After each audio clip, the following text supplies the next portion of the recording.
പ്രാർത്ഥിക്കാൻ സർവശക്തനും നിത്യനുമായ ദൈവമേ, ഭാഗ്യവതിയായ മറിയത്തിന്റെ ആത്മാവും ശരീരവും അങ്ങയുടെ ദൈവത്തിന്റെ യോഗ്യമായ വാസത്തിലുമാകുവാൻ ആ അപേക്ഷകളാൽ ഈ ലോകത്തിലെ ഈ അപേക്ഷകളൊക്കെ ഞങ്ങളുടെ കർത്താവ് ഈശോമിശിഹായുടെ തിരുമുഖത്തെ പ്രതി ഞങ്ങൾക്ക് തന്നല്ലണമേ. എത്രയും സങ്കേതത്തിലോടി വന്നങ്ങേ സഹായം തേടി അങ്ങേ മാധ്യസ്ഥം യാചിച്ചവർ ഒരുവനെങ്കിലും ലോകത്തിൽ കേട്ടിട്ടില്ല എന്നോർക്കണമേ. കന്യകളുടെ രാജ്ഞിയായ കന്യകയെ ദൈവമാതാവേ, ഈ വിശ്വാസത്തിൽ ധൈര്യപ്പെട്ട് അങ്ങേ തൃപ്പാദത്തിങ്കൽ ഞങ്ങൾ അണിയുന്നു. നെടുവേർപ്പെട്ട് കണ്ണുനീർത്ത് പാപിയായി ഞങ്ങൾ നിന്റെ ദയാധിക്യത്തെ പ്രതീക്ഷിച്ചുകൊണ്ട് അങ്ങേ സന്നിധിയിൽ നിൽക്കുന്നു. അവതരിച്ച വചനത്തിന്റെ മാതാവേ, ഞങ്ങളുടെ അപേക്ഷ ഉപേക്ഷിക്കാതെ ദയാപൂർവം കേട്ടറിയണമേ. ആമേൻ.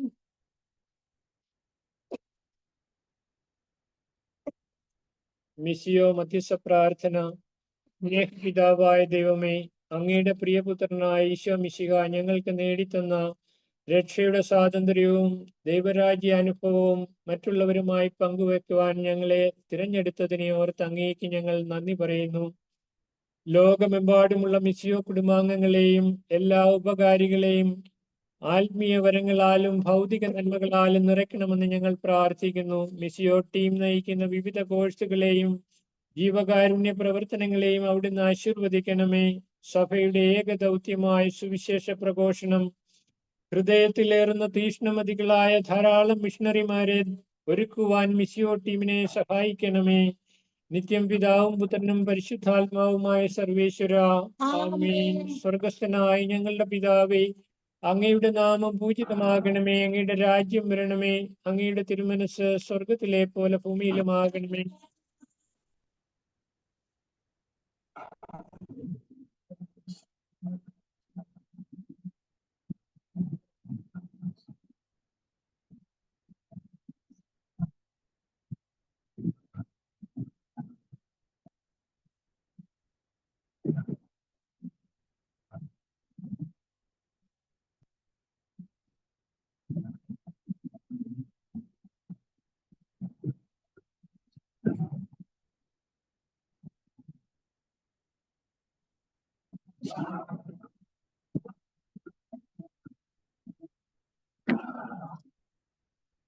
സ്നേഹസ്വരൂപ തവ ദർശനം ഈ ദാസരിലേകിടൂ.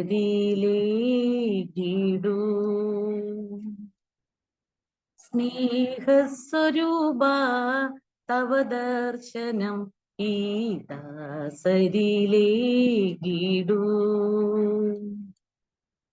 പരിണമിയലാം ജീവിത മലരിൽ അനുഗ്രവർഷം ചൊരിയേണമേ, ചൊരിയേണമേ. സ്നേഹസ്വരൂപ തവ ദർശനം ഈ ദാസരിലേകിടൂ.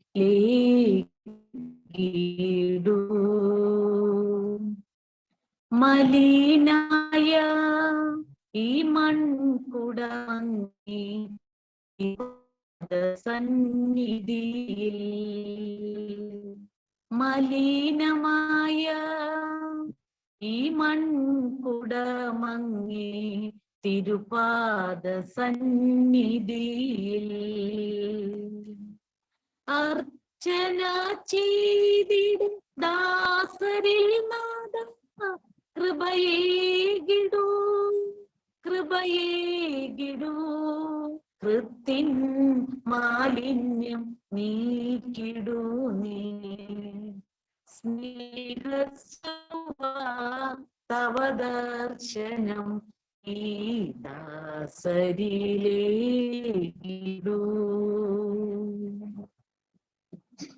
വിശുദ്ധ പൗലോസ്ലീഹ ഗലാത്യക്കാർക്ക് എഴുതിയ ലേഖനം 2-ാം അധ്യായം 20-ാം വാക്യം. ഞാൻ ക്രിസ്തുവിനോട് കൂടെ ക്രൂശിതനായിരിക്കുന്നു. ഇനിമേൽ ഞാനല്ല ജീവിക്കുന്നത്, ക്രിസ്തുവാണ് എന്നിൽ ജീവിക്കുന്നത്. എന്റെ ഇപ്പോഴത്തെ ഐഹിക ജീവിതം എന്നെ സ്നേഹിക്കുകയും എനിക്ക് വേണ്ടി തന്നെ ബലിയർപ്പിക്കുകയും ചെയ്ത ദൈവപുത്രനിൽ വിശ്വസിച്ചുകൊണ്ടുള്ള ജീവിതമാണ്. നമ്മുടെ കർത്താവായ ശംശയായിട്ട് സ്തുതി.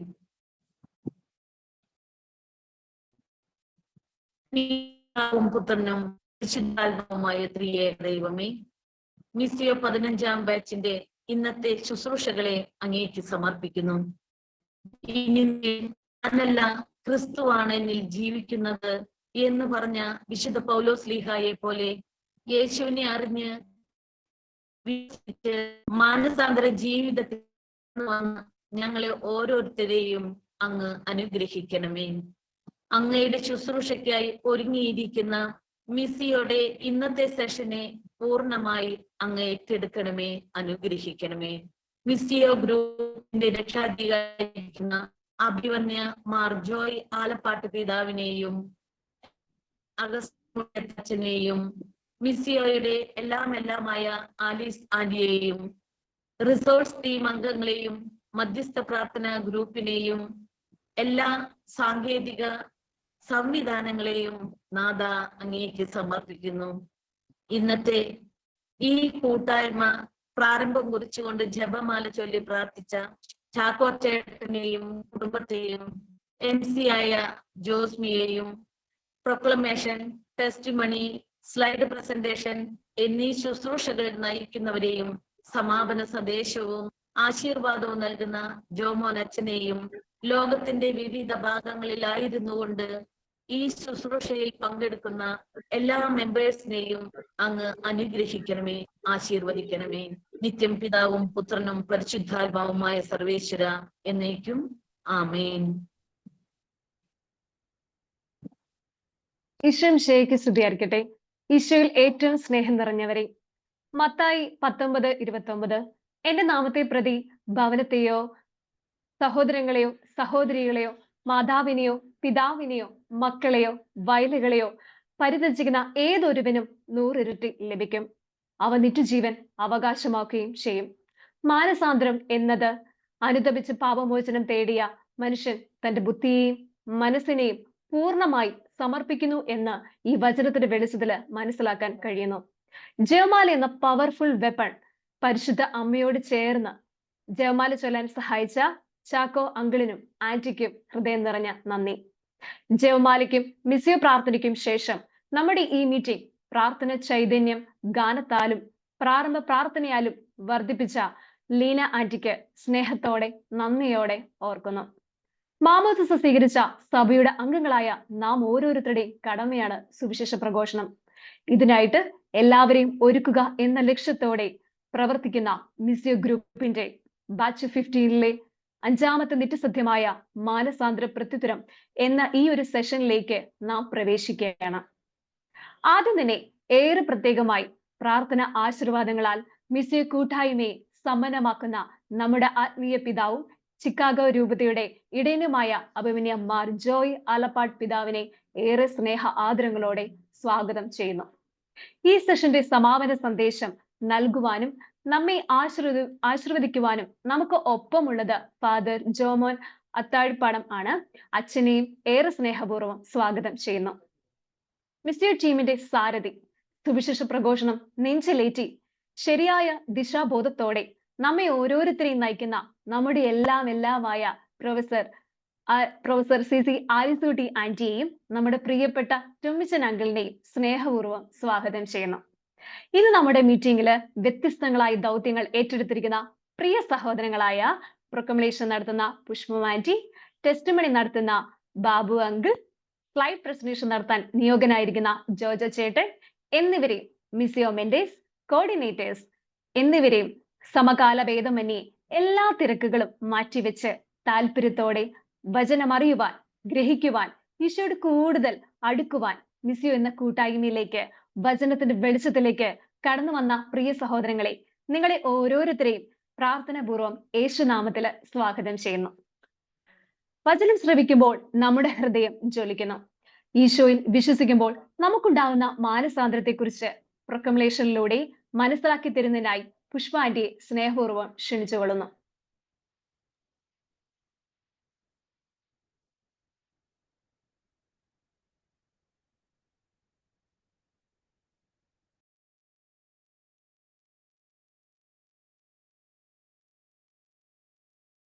കർത്താവ് ഈശോ മിശിഹായ്ക്ക് സ്തുതിയായിരിക്കട്ടെ.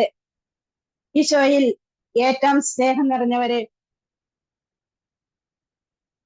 വിശുദ്ധ മത്തായിയുടെ സുവിശേഷം 4-ാം അധ്യായം 17-ാം തിരുവചനം ഇപ്രകാരം പറയുന്നു: മാനസാന്തരപ്പെടുവീൻ, സ്വർഗരാജ്യം സമീപിച്ചിരിക്കുന്നു. സ്വർഗരാജ്യം എല്ലാവരും നേടുക എന്നതാണ് പിതാവിന്റെ ഹിതം. രക്ഷിച്ചവനിലുള്ള ആഴമായ വിശ്വാസത്തിന്റെയും ഏറ്റുപറച്ചിലിന്റെയും ഉപേക്ഷിക്കലിന്റെയും വിട്ടുകൊടുക്കലിന്റെയും ആശ്രയബോധത്തിന്റെയും പരിണത ഫലമാണ് മാനസാന്തര പ്രത്യുത്തരം. നമ്മുടെ സ്വന്തം പരിശ്രമ ഫലമായി മെച്ചപ്പെട്ട ഒരു ജീവിതം പടുത്തുയർത്തുന്നതല്ല മാനസാന്തരം. പാപകരമായ ജീവിതം യേശുവിനെ സമർപ്പിച്ച് നമ്മിൽ ജീവിക്കുവാൻ അനുവദിക്കുന്നതിലൂടെയാണ് മാനസാന്തരം സംഭവിക്കുക. യേശു നമ്മിൽ ജീവിക്കുന്നതാണ് മാനസാന്തര ജീവിതം. ഒരു സമ്പൂർണ്ണ സമർപ്പണമാണ് മാനസാന്തരം. 2 കൊരിന്തോസ് 5:17 തിരുവചനം ഇപ്രകാരം പറയുന്നു: ക്രിസ്തുവിൽ ആയിരിക്കുന്നവൻ പുതിയ സൃഷ്ടിയാണ്, പഴയത് കടന്നുപോയി, ഇതാ പുതിയതു വന്നു കഴിഞ്ഞു. ക്രിസ്തുവിൽ പുതിയ സൃഷ്ടിയായി മാറുമ്പോൾ ഈശോയ്ക്ക് വേണ്ടി ഏത് സഹനവും കഷ്ടപ്പാടുകളും സന്തോഷത്തോടെ ഏറ്റെടുക്കുവാനായിട്ട് നമുക്ക് സാധിക്കും. അങ്ങനെ എല്ലാം അവിടുത്തേക്കായി സമർപ്പിക്കുകയാണ്. പിന്നെ നമ്മിൽ ജീവിക്കുന്നത് നാം അല്ല, ക്രിസ്തുവാണ്. വിശുദ്ധ പൗലോസ്ലീഹയുടെ ഗലാത്യർക്ക് എഴുതിയ ലേഖനം 2-ാം അധ്യായം 20-ാം വചനത്തിൽ പറയുന്നു: ഞാൻ ക്രിസ്തുവിനോടുകൂടി ക്രൂശിതനായിരിക്കുന്നു. ഇനിമേൽ ഞാനല്ല, ക്രിസ്തുവാണ് എന്നിൽ ജീവിക്കുന്നത്. അതെ, ഇനി മുതൽ ക്രിസ്തു നമ്മിൽ ജീവിക്കുമ്പോൾ ക്രിസ്തുവിന്റെ സാന്നിധ്യമായിട്ട് മാറുവാൻ നമുക്ക് സാധിക്കണം. അതിന് സാധിക്കണമെങ്കിൽ സമ്പൂർണ്ണ സമർപ്പണം നമ്മൾ നടത്തണം. അനുദിന ജീവിതത്തിലെ ഓരോ കാര്യങ്ങളും നമ്മൾ സമർപ്പിക്കണം. ഈ സമർപ്പണത്തില് എന്റെ ജീവിതവുമായ ഒരനുഭവം ഞാൻ നിങ്ങളുമായി പങ്കുവയ്ക്കട്ടെ. എനിക്ക് ആത്മീയ ജീവിതത്തിൽ വലിയ കുറവുള്ള ഒരു വ്യക്തിയാണെന്നുള്ള ബോധ്യം എനിക്കില്ലായിരുന്നു. കാരണം വിശുദ്ധ കുർബാന, കുദാശ ജീവിതം, പ്രാർത്ഥന ഇവയെല്ലാം എന്റെ ജീവിതത്തിൽ ഉണ്ടായിരുന്നു. പക്ഷെ എല്ലാവരോടും രമ്യതപ്പെടുവാനായിട്ട് എനിക്ക് സാധിച്ചില്ല. കാരണം എന്റെ തിക്താനുഭവങ്ങള്, ആന്തരിക മുറിവുകള്, ഹൃദയത്തിലേറ്റ ആ ഒരു അനുഭവം, മുറിവുകള് എനിക്കുണ്ടായിരുന്നു. തന്മൂലം വിട്ടുകൊടുക്കാനും ഞാൻ തയ്യാറല്ലായിരുന്നു. 9th ബാച്ചിലെ മിസിയോയുടെ ഓൺലൈൻ കോഴ്സിലൂടെ പരിപൂർണമായും ആ കോഴ്സ് പൂർത്തിയാക്കുവാനും ആ കോഴ്സിലൂടെ എനിക്ക് ദൈവസ്നേഹത്തെ പറ്റി അനുഭവിച്ചറിയുവാനായിട്ട് സാധിച്ചു. പിന്നീടുള്ള എന്റെ ആഗ്രഹമായിരുന്നു മിസിയോ ഭവനിലെ ഫിസിക്കൽ കോഴ്സ് കൂടുക എന്നത്. അതിനും ദൈവം എനിക്ക് അവസരം തന്നു. പ്രിയപ്പെട്ടവരെ, അവിടെ വെച്ച് ധ്യാനത്തിലോ ഒന്നും കിട്ടാത്ത ഒരു അനുഭവമായിരുന്നു ആ സമ്പൂർണ്ണ സമർപ്പണത്തിലൂടെ ലഭിച്ചത്. അതായത് നെഗറ്റീവും പോസിറ്റീവും ഒക്കെ എഴുതി ഒരു പേപ്പറിന്റെ ഫ്രോക്ക് നമുക്ക് തരും. അതില് എഴുതി നമ്മള് ആരാധനയില് വിശുദ്ധ കുർബാനയില് ആ സമയത്ത് വിശുദ്ധ കുരിശിൽ അത് സമർപ്പിക്കുന്ന ഒരു മേഖലയുണ്ട്. കർത്താവിന്റെ തിരുരക്തത്താൽ കഴുകി വിശുദ്ധീകരിക്കുന്ന ആ ഒരു സമർപ്പണം, പ്രിയ സഹോദരരെ, പറഞ്ഞാലൊന്നും നിങ്ങൾക്ക് മനസ്സിലാകത്തില്ല. അത് സ്വയം അനുഭവിച്ചാൽ മാത്രമേ അത് മനസ്സിലാകുകയുള്ളൂ. കർത്താവിന് സമർപ്പിക്കുമ്പോൾ 2 കൈയും നീട്ടി സ്വീകരിക്കുന്ന ആ ഒഴുകുന്ന സ്നേഹം നമുക്ക് അനുഭവിക്കാൻ സാധിക്കും. പിന്നീട് ഒരിക്കലും ഞാൻ എന്റെ പഴയതിലേക്ക് പോയിട്ടില്ല. എല്ലാവരോടും സ്നേഹമായി പെരുമാറുവാനും ക്ഷമിക്കുവാനുമുള്ള കൃപ എനിക്ക് ലഭിച്ചു. ഈ സമ്പൂർണ്ണ സമർപ്പണത്തിലൂടെ ഒരു പുതിയ വ്യക്തിയായി മാറുകയുണ്ടായി. ആലിസൂട്ടി ആന്റിയുടെയും ടീമിന്റെയൊക്കെ ആ അതിരറ്റ സ്നേഹവും സഹകരണവും ഒക്കെ ഒത്തിരി നമ്മൾക്ക് അനുഭവിച്ചറിയാനായിട്ട് സാധിക്കും. അതിന് പ്രത്യേകം നന്ദിയുണ്ട്.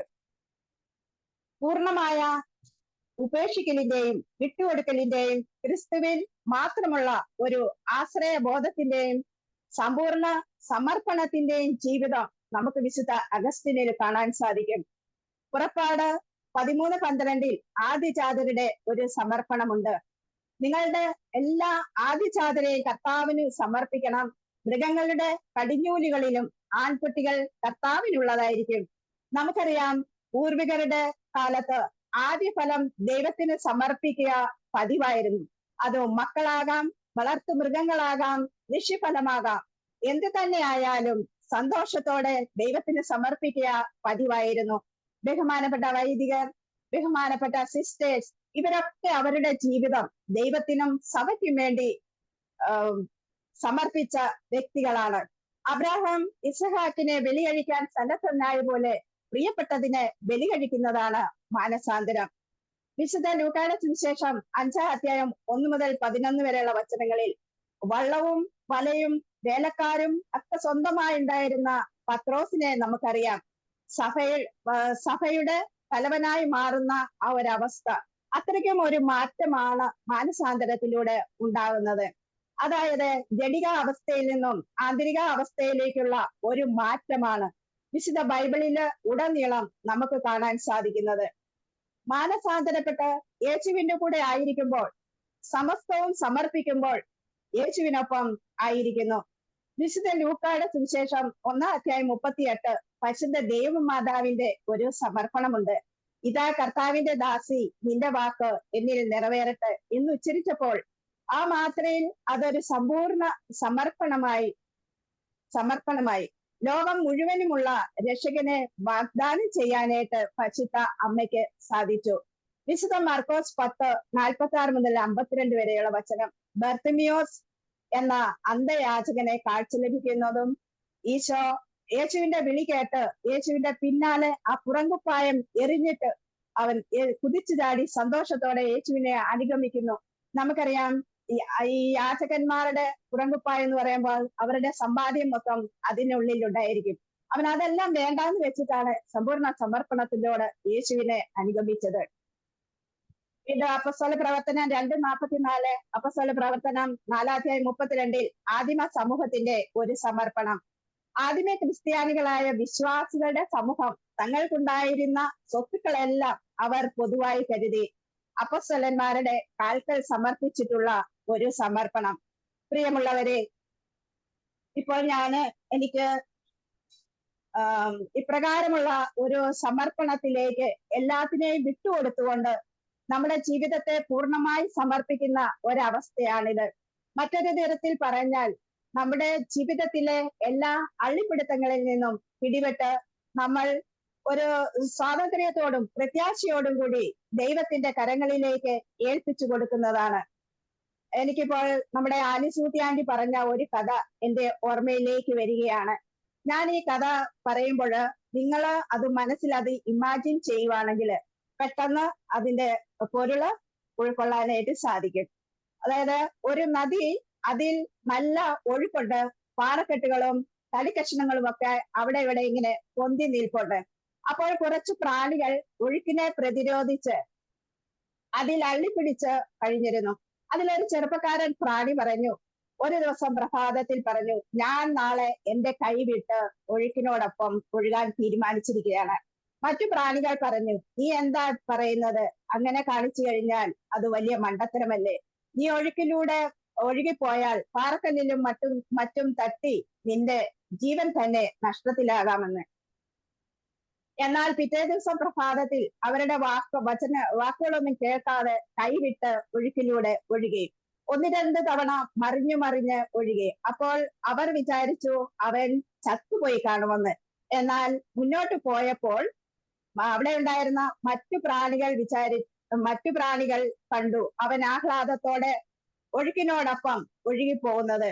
അപ്പോൾ അവർ വിളിച്ചു ചോദിച്ചു, എങ്ങനെയാണ് ഇത് സംഭവിച്ചതെന്ന്. അവൻ പറഞ്ഞു, നിങ്ങളുടെ പിടിവിട്ടാൽ മതി, അതായത് അള്ളിപ്പിടുത്തം വിട്ടാൽ മതി എന്ന്. എന്നാൽ അവന്റെ അതിവിറ്റ സന്തോഷം കൊണ്ടും നദിയുടെ ഇരമ്പൽ കൊണ്ടും അവർക്കൊന്നും കേൾക്കുവാനായിട്ട് സാധിച്ചില്ല. അതുകൊണ്ട് അവരാരും പിടിവിട്ടുമില്ല.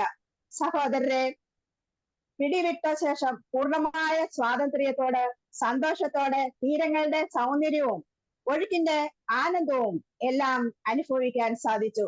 പ്രിയപ്പെട്ടവരെ, നമ്മുടെ ജീവിതത്തിലും നമ്മൾ പിടിച്ചു വെച്ചിരിക്കുന്നതെല്ലാം ദൈവസന്നിധിയിൽ വിട്ടുകൊടുത്തുകൊണ്ട് നമുക്കും ദൈവമക്കളുടെ സ്വാതന്ത്ര്യവും സമാധാനവും യഥാർത്ഥമായ ആനന്ദവും അനുഭവിക്കാൻ സാധിക്കും. ഇതാണ് യഥാർത്ഥമായ സമർപ്പണം. മറ്റൊരു വിധത്തിൽ പറഞ്ഞാൽ, ഒറ്റപ്പെട്ടു പോയ വഴികളിൽ നിന്നും രക്ഷിച്ചവന്റെ കൂടെയുള്ള ഒരു മടക്ക യാത്രയാണ് മാനസാന്തരം.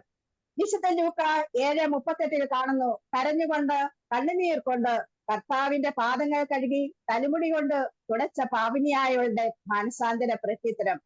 വീണ്ടും വിശുദ്ധ ലൂക്ക 19:8 സ്വന്തം തെറ്റിനെ കുറിച്ച് അനുദപിച്ച് പരിഹാരം ചെയ്യുന്ന സക്കേബൂസിനെയാണ് നാം ഇവിടെ കാണുന്നത്. സക്കേബൂസിന് ഈശോയെ കാണാൻ തടസ്സമായി നിന്നത് ജനക്കൂട്ടമായിരുന്നു.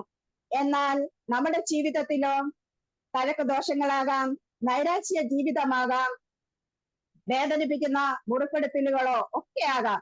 എന്തായാലും ഇവയെല്ലാം തരണം ചെയ്ത് പ്രാർത്ഥനയിലൂടെ അതിജീവിക്കുമ്പോഴാണ് ഈശോയെ കണ്ടെത്താൻ സാധിക്കുന്നത്. സമ്പത്തിനേക്കാൾ വലുതാണ് സഹോദരങ്ങൾ, ദരിദ്രരായ മനുഷ്യർ. സക്കേബൂസിന്റെ ഈ പുതിയ കാഴ്ചപ്പാടിലേക്ക് അവനെ പ്രചോദിപ്പിച്ച വചനമാണ് വിശുദ്ധ ലൂക്ക 19:5. യേശു പറഞ്ഞു, ഇന്ന് എനിക്ക് നിന്റെ വീട്ടിൽ താമസിക്കേണ്ടിയിരിക്കുന്നു. പാപിയായ അവന്റെ സന്തോഷത്തിന് അതിരില്ലായിരുന്നു. സക്കേബൂസ് ദൈവത്തിന്റെ സാന്നിധ്യം തിരിച്ചറിഞ്ഞപ്പോൾ താൻ അള്ളിപ്പിടിച്ചിരിക്കുന്നതെല്ലാം വിട്ടുകൊടുത്തുകൊണ്ട് സമ്പത്തിനേക്കാൾ ഉപരി ദൈവത്തെയും ദൈവരാജ്യത്തെയും കാണുവാനായിട്ട് സാധിച്ചപ്പോൾ അവനൊരു സമ്പൂർണ്ണ സമർപ്പണത്തിന് സാധിച്ചു. ദൈവരാജ്യത്തിനു വേണ്ടി എല്ലാം ഉപേക്ഷിക്കുന്നവർക്ക് ദൈവം പ്രതിഫലം നൽകും. അതേ പ്രിയപ്പെട്ടവരെ, സക്കേബൂസിനുണ്ടായതുപോലെയുള്ള ഒരു മാനസാന്തര അനുഭവമാണ് നമ്മുടെ ജീവിതത്തിലും ഉണ്ടാകേണ്ടിയിരിക്കുന്നത്.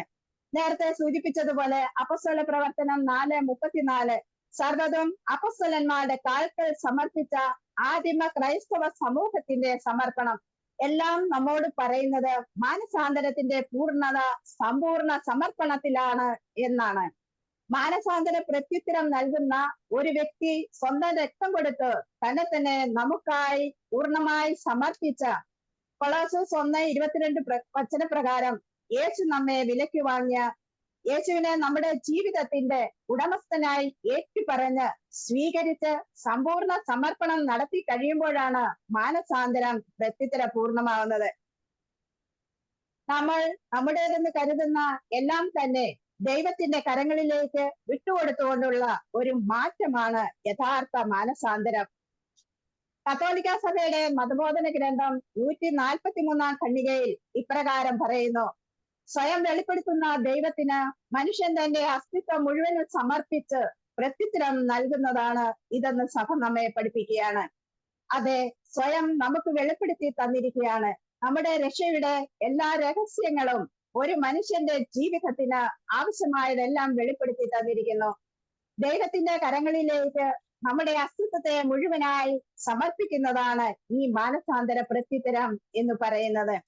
വിശുദ്ധ യോഹന്നാൻ 12:49-50 തിരുവചനത്തിലൂടെ മനസ്സിലാക്കുന്നത്, യേശു ക്രിസ്തു മനുഷ്യനായി അവതരിച്ചവൻ പറയുകയാണ്, ഞാൻ എൻ്റെ പിതാവിന്റെ ഹിതം ആണ് നിറവേറ്റുന്നത്. പ്രിയമുള്ളവരെ, നമ്മുടെ ജീവിതത്തിലും നാം ഓരോരുത്തരും നമ്മുടെ ഹിതം ഉപേക്ഷിച്ച് ദൈവഹിതം അനുസരിച്ച് ജീവിക്കുകയും പ്രവർത്തിക്കുകയും സർവ്വതും സമർപ്പിച്ച് വിട്ടുകൊടുത്തുകൊണ്ട് ദൈവം നൽകുന്ന സ്വാതന്ത്ര്യവും സമാധാനവും അനുഭവിച്ചുകൊണ്ട് നിത്യജീവനും സ്വർഗരാജ്യവും ലക്ഷ്യമാക്കി ജീവിക്കുവാൻ നമുക്ക് ഏവർക്കും സാധിക്കട്ടെ എന്ന് പ്രാർത്ഥിക്കുന്നു.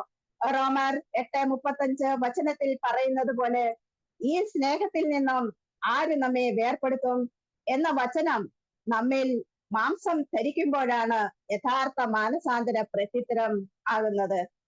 ആമേൻ. മാനസാന്തരം എന്നത് മനസ്സിന്റെ മാറ്റം എന്നതാണ്. രക്ഷാ അനുഭവത്തിന്റെ ആദ്യപടിയാണ് മാനസാന്തരം. മാനസാന്തരത്തിലൂടെ നമുക്കുണ്ടാവുന്ന ആത്മീയ വളർച്ചയെക്കുറിച്ചും ആത്മീയ സന്തോഷത്തെക്കുറിച്ചും വചനത്തിന്റെ വെളിച്ചത്തിലും സ്വന്തം അനുഭവങ്ങൾ ചേർത്ത് വളരെ മനോഹരമായി പ്രൊക്ലമേഷൻ ചെയ്ത പുഷ്പ ആന്റിക്ക് നന്ദി. അനുഭവ സാക്ഷ്യം പങ്കുവെക്കുന്നതിനായി ഒത്തിരി സ്നേഹത്തോടെ ബാബു അങ്കിളിനെ ക്ഷണിക്കുന്നു.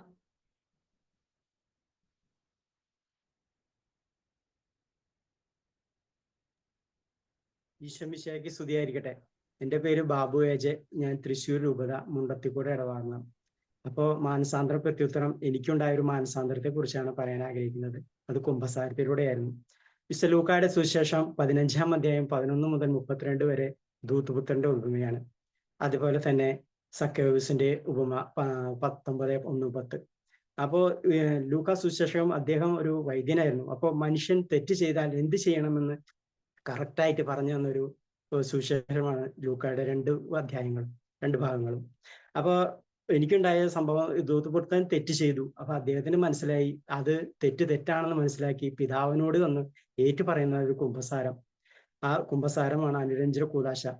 അതുപോലെ തന്നെ സക്കേവൂസ് തെറ്റായി മനസ്സിലാക്കി സ്വന്തം കൈക്കോട്ടുകൊണ്ട് എന്തൊക്കെ എനിക്ക് കിട്ടാവുന്നൊക്കെ മാന്തി പിടിച്ചതും എല്ലാം വിട്ടുകൊടുത്ത സക്കേവൂസ്.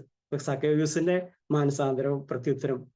അപ്പൊ ദൂതപുത്രൻ മാനസാന്തരപ്പെട്ടാലും പ്രത്യുത്തരം ചെയ്തില്ല എന്നാണ് ഞാൻ മനസ്സിലാക്കുന്നത്. അപ്പൊ എന്റെ ജീവിതത്തിൽ എനിക്കൊരു കുമ്പസാരത്തിലൂടെയാണ് ഒരു മാനസാന്തരം ഉണ്ടായത്. കാരണം എന്താ വെച്ചാൽ എനിക്ക് പൊട്ട ദുശീലങ്ങളുണ്ടായിരുന്നു വർഷങ്ങൾക്ക് മുമ്പ്. അതായത് മദ്യപാനം, അതുപോലെ പൊട്ട ദുശീലങ്ങൾ ഉണ്ടായിരുന്നു. പക്ഷെ കൂടുതലും മദ്യപാനമായിരുന്നു. അപ്പൊ ഞാൻ 10 പൈസ മുടക്കി മദ്യപിക്കില്ല. എന്ന് വെച്ചാൽ 98% ഫ്രീ ആയിട്ട് മദ്യപിക്കുള്ളൂ. അപ്പൊ അത് തെറ്റായെന്ന് എനിക്ക് ബോധ്യം അത് കറക്റ്റ് ആയിട്ടുണ്ടായിരുന്നില്ല. അപ്പൊ എന്നാലും ഞാൻ പള്ളിയിൽ പോകും, കുമ്പസാരിക്കും, എല്ലാം ചെയ്യും. പക്ഷെ കുമ്പസാരത്തിൽ ഇങ്ങനെ പറയാ അച്ഛനോട്, അച്ഛോ ഞാൻ മൂത്തോര് പറഞ്ഞ അനുസരിച്ചില്ല, മദ്യപിച്ചു എന്ന് പറയാറില്ല. അങ്ങനെ ഞാൻ കുമ്പസാരങ്ങൾ നടത്തിക്കൊണ്ട് ജീവിച്ചു പോന്നു. പക്ഷെ കുറെ കാലങ്ങൾക്ക് ശേഷം ചെട്ടിക്കാട് എന്ന് പറഞ്ഞ ഒരു അന്തോണിസ് പുണ്യമുള്ള ഒരു പള്ളിയുണ്ട് കൊടുങ്ങല്ലൂർ ഭാഗത്ത്. അവിടെ പോയി കുമ്പസാരിക്കും. അവിടെ ചെന്നു കുമ്പസാരിക്കാനായിട്ട് മുട്ടുകുത്തി. അപ്പൊ ഒരു വയസ്സായ വൈദികനായിരുന്നു. അദ്ദേഹത്തോട് എന്റെ തെറ്റുകൾ കാര്യങ്ങളൊക്കെ പറഞ്ഞു. അപ്പോൾ പറഞ്ഞു മൂത്തോര് പറഞ്ഞ അനുസരിച്ചില്ല.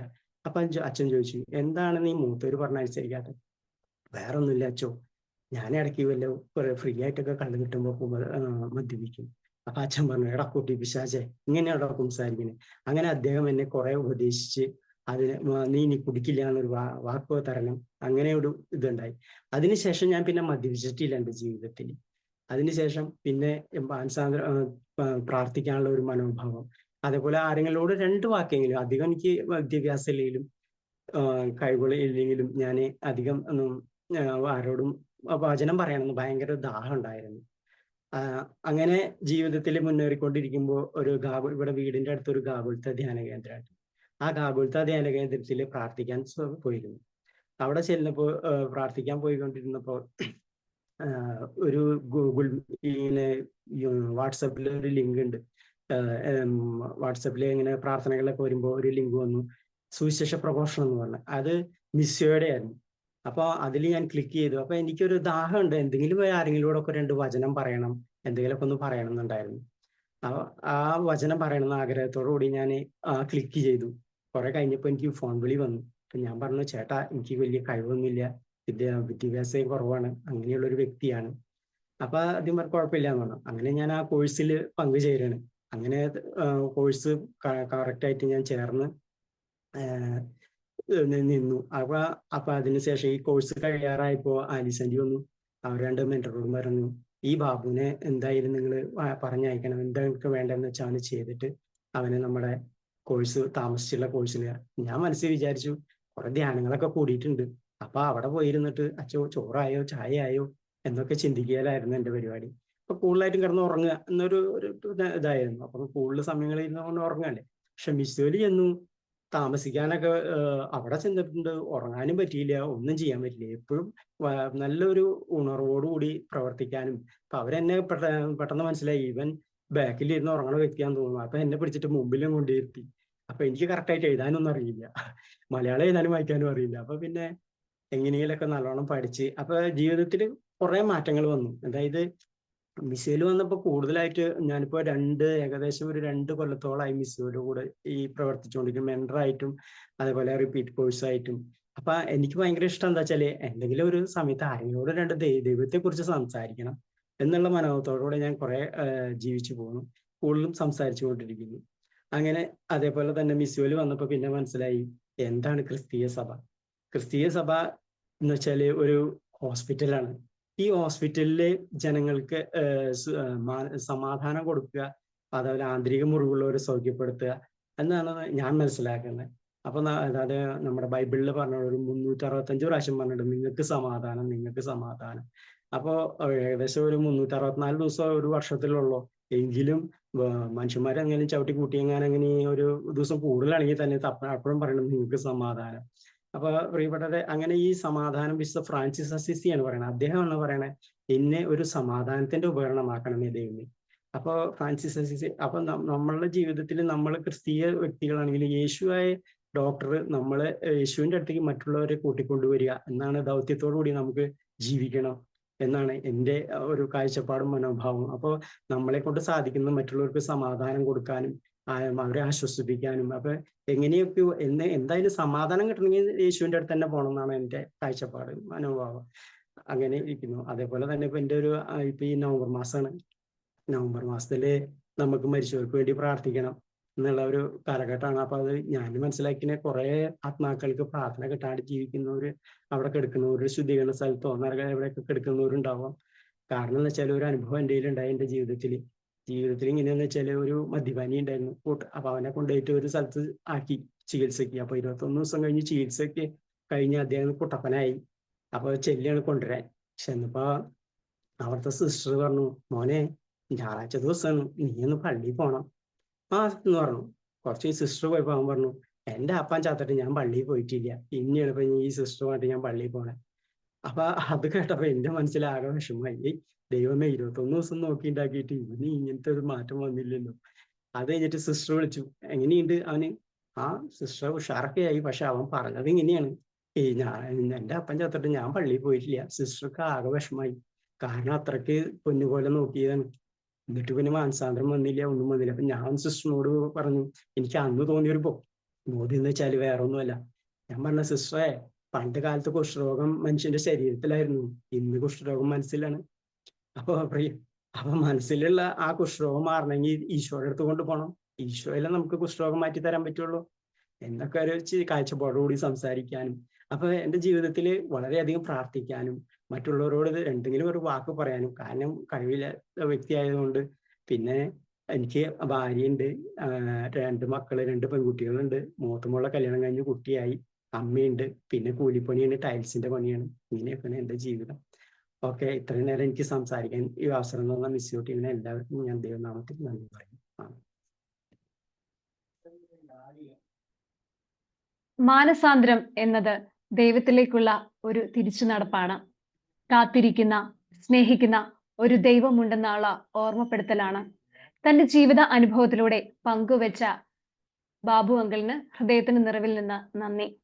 ലൂക്ക 5:27. അവൻ പോകും വഴി ലേവി എന്നൊരു ചുങ്കക്കാരൻ ചുങ്കസ്ഥലത്ത് ഇരിക്കുന്നത് കണ്ടു. എന്നെ അനുഗമിക്കുക എന്ന് യേശു അവനോട് പറഞ്ഞു. അവനെല്ലാം ഉപേക്ഷിച്ച് എഴുന്നേറ്റ് അവനെ അനുഗമിച്ചു. മാനസാന്തരത്തെക്കുറിച്ച് ആഴത്തിൽ അറിയുവാനും ഗ്രഹിക്കുവാനും സ്ലൈഡ് പ്രസന്റേഷനായി ജോജോ ചേട്ടനെ ഏറെ സ്നേഹത്തോടെ ക്ഷണിക്കുന്നു. ഈശോ മിശിഹായ്ക്ക് സ്തുതിയായിരിക്കട്ടെ.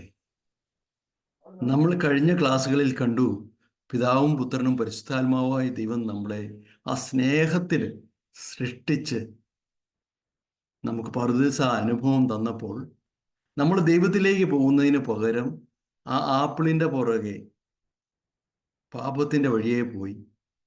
ഈശോ മനുഷ്യനായി, ഇവിടെ പൂർണ്ണ മനുഷ്യനായി വന്ന് തൻ്റെ പീഡാസഹന, കുരിശുമരണ, ഉത്ഥാനം വഴി നമ്മളെ രക്ഷിച്ചു കഴിഞ്ഞെന്നും, അപ്പോൾ നമ്മൾ സ്വാതന്ത്ര്യത്തോടെ തിരഞ്ഞെടുത്തിരിക്കുന്ന നമ്മുടെ പാപങ്ങളും പാപാവസ്ഥയും തിരിച്ച് അനുതപിച്ച് നല്ലൊരു കുമ്പസാരം നടത്തി ദൈവത്തിങ്കിലേക്ക് തിരിച്ചു വരുമ്പോൾ ദൈവം ആദ്യമായി നമ്മളോട് പറയുന്നത്, മിക്ക 7:19 നമ്മൾ കണ്ടു കഴിഞ്ഞതാണ് കഴിഞ്ഞ ക്ലാസ്സുകളിൽ, ആഴിയുടെ അഗാധങ്ങളിലേക്ക് നമ്മുടെ പാപങ്ങളെ അവിടുന്ന് തൂത്തെറിയും.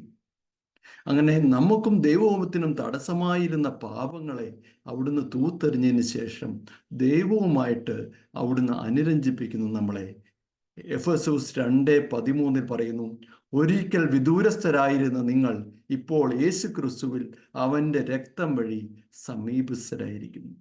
അതെ, നമ്മളിപ്പോൾ യേശു ക്രിസ്തുവിൽ ദൈവവുമായിട്ട് സമീപസ്ഥരായിരിക്കുന്നു. ഇതാണ് സത്യം.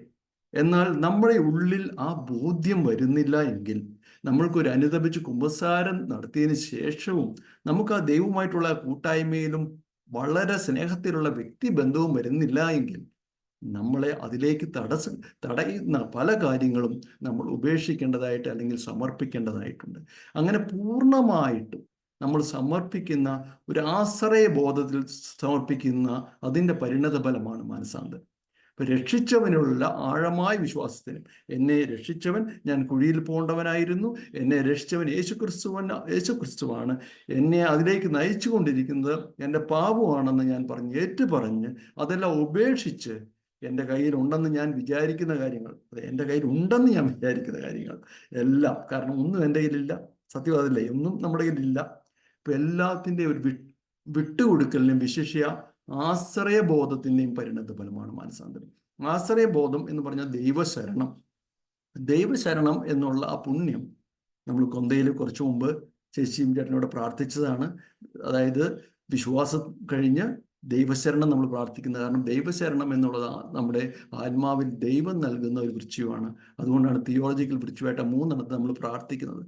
ആ ദൈവശരണം എന്നുള്ള ആ സുഹൃതം ദൈവം നമുക്ക് തന്നിരിക്കുന്നു. അതിന് നമ്മൾ പ്രത്യുത്തരമായി ദൈവത്തിനോട് ആശ്രയബോധത്തിൽ തിരിച്ച് നമ്മുടെ മാനസാന്തര പ്രത്യുത്തരം നൽകുന്നു. അത് നമ്മുടെ സ്വാതന്ത്ര്യത്തിൽ നിന്ന് നൽകുന്നു. ഇപ്പോൾ 2 കോരിന്തോസ് 5:17 ക്രിസ്തുവിലായിരിക്കുന്നവൻ പുതിയ സൃഷ്ടിയാണ്, പഴയത് കടന്നുപോയി, ഇതാ പുതിയത് വന്നു കഴിഞ്ഞു. നമ്മൾ ക്രിസ്തു നമ്മളെ രക്ഷിച്ചു കഴിഞ്ഞു. നമ്മുടെ അനുതാപത്തിലൂടെ ഈശോയിലേക്ക് നമ്മൾ ചേർന്ന് നിൽക്കുമ്പോൾ നമ്മളൊരു പുതിയ സൃഷ്ടിയാണ്. പഴയത് കടന്നുപോയി, നമ്മളെ കടന്നു പോകാൻ നമ്മൾ അനുവദിക്കണം. പഴയതിനെ നമ്മുടെ ജീവിതത്തിൽ നിന്ന് കടന്നു പോകാൻ വേണ്ടി അനുവദിക്കണം. അതാണ് പുഷ്പചേച്ചി പറഞ്ഞ പോലെ അള്ളിപ്പിടുത്തലുകളെല്ലാം നമ്മൾ വിട്ടുകൊടുക്കേണ്ട സമയമാണ്. പൂർണ്ണമായിട്ട് നമ്മൾ സമർപ്പിക്കുക മാത്രം. അപ്പോൾ ഈ സമർപ്പണത്തിൽ നമ്മൾ എന്തെങ്കിലും വലിയ കാര്യമായിട്ട് ചെയ്യേണ്ട കാര്യമുണ്ടോ? എന്തെങ്കിലും ഭാരം എടുത്ത് പിടിക്കേണ്ട കാര്യമുണ്ടോ? ഒന്നുമില്ല. ഉള്ള ഭാരങ്ങളൊന്നും താഴെ വെച്ചാൽ മതി, കൈ ഇങ്ങനെ ഒന്ന് വിട്ടുകൊടുത്താൽ മതി. അപ്പോൾ അങ്ങനെയാകുമ്പോൾ ഇതാ പുതിയത് നമ്മൾ ക്രിസ്തുവിൽ വന്നു കഴിഞ്ഞു. എന്താണ് മാനസാന്തരം? കത്തോലിക്ക സഭയുടെ മതബോധന കേന്ദ്രം 143 ഖണ്ഡികയിൽ അനുതപിച്ച് പാപമോചനം നേടിയ മനുഷ്യൻ, ശ്രദ്ധിക്കണം, അനുതപിച്ച് പാപമോചനം നേടിയ മനുഷ്യൻ. എനിക്ക് അനുതാപം ഇല്ലാതെ ഞാൻ എല്ലാം സമർപ്പിക്കുന്നു എന്ന് പറഞ്ഞിട്ട് കാര്യമില്ല. നമ്മൾ കഴിഞ്ഞ ക്ലാസ്സിൽ കണ്ട പോലെ നമ്മൾ അനുതപിച്ച് പാപമോചനം നേടുന്ന ഒരു മനുഷ്യൻ തൻ്റെ ബുദ്ധിയെയും മനസ്സിനെയും പൂർണ്ണമായി ദൈവത്തിന് സമർപ്പിക്കുന്നു. എന്തുകൊണ്ടാണ്? നമുക്കറിയാം, നമ്മൾ നമ്മുടെ ബുദ്ധിയിൽ തീരുമാനിച്ച് നമ്മൾ നന്മ തിന്മയൊക്കെ തിരിച്ചറിഞ്ഞ് നമ്മളെ സ്വന്തമായിട്ട് തീരുമാനിച്ചിട്ടാണ് നമ്മൾ ഈ പാപാവസ്ഥയിലേക്ക് പോയത്, അല്ലേ? നമ്മൾ അതിൻ്റെ ഒരു ആലങ്കാരിക രീതിയിലാണല്ലോ നമ്മൾ നമ്മുടെ ആപ്പിളിൻ്റെ കാര്യം പറയുന്നത്. അപ്പൊ നമ്മുടെ ബുദ്ധിയും മനസ്സും കൊണ്ട് നമുക്ക് നന്മ തിന്മകൾ ആത്യന്തികമായി തിരിച്ചറിയാൻ പറ്റില്ല എന്നുള്ള ആ അറിവിൽ നമ്മൾ ബുദ്ധിയും മനസ്സും ദൈവത്തിന് പൂർണ്ണമായി സമർപ്പിച്ചിട്ട് ദൈവത്തിനോട് പറയാണ്, നീ പറ എനിക്ക് നല്ലത് എന്താണെന്ന്. സ്വയം വെളിപ്പെടുത്തുന്ന ദൈവത്തിന്, അതായത് യേശു ക്രിസ്തുവിൽ സ്വയം വെളിപ്പെടുത്തുന്ന ദൈവത്തിന് മനുഷ്യൻ തൻ്റെ അസ്തിത്വം മുഴുവൻ സമർപ്പിച്ചുകൊണ്ട് പ്രത്യുത്തരം നൽകുകയാണ്. ഞാൻ എന്തായിരിക്കുന്നു, ഞാൻ എന്താ, എൻ്റെ പാപങ്ങളാണോ, എൻ്റെ നന്മകളാണ്, അല്ലെങ്കിൽ എൻ്റെ പൊസഷൻസ് എന്ന് ഞാൻ വിചാരിക്കുന്ന കാര്യങ്ങളെല്ലാം പൂർണ്ണമായി സമർപ്പിച്ചുകൊണ്ട് നമ്മൾ ദൈവത്തിന് നമ്മൾ പ്രത്യുത്തരം നൽകുന്നു. ഇനി നമുക്ക് വിശുദ്ധ ഗ്രന്ഥത്തിൽ നമ്മുടെ തന്നെ ജീവിതത്തിൽ വരുന്ന പല അവസ്ഥകൾക്ക് ഒരു എക്സാമ്പിൾസ് ആയിട്ട് 7 സമർപ്പണങ്ങൾ കാണാം. ഈ ചേച്ചി പറഞ്ഞാണ് മറിയത്തിന്റെ സമർപ്പണം. ഇതാ കർത്താവിന്റെ ദാസി, നിന്റെ വാക്ക് എന്നിൽ നിറവേറട്ടെ. ലൂക്ക 1:28. കണ്ടോ, അതിവിശുദ്ധയായ അമ്മ, ജീവിതത്തിൽ പാപം ചെയ്യാത്ത അമ്മ, നമ്മൾക്ക് വിശുദ്ധമായ അവസ്ഥയിലാണെന്ന് പറഞ്ഞു കഴിഞ്ഞാൽ ആ അവസ്ഥയിലും ദൈവം ആഗ്രഹിക്കുന്നത് നമ്മുടെ നിന്ന് പൂർണ്ണമായ സമർപ്പണമാണ്. മർക്കോസ് 1:17-18 ഇതും ചേച്ചി പറഞ്ഞൊരു ശിമയോന്റെയും അന്ത്രയോസിന്റെയും സമർപ്പണം.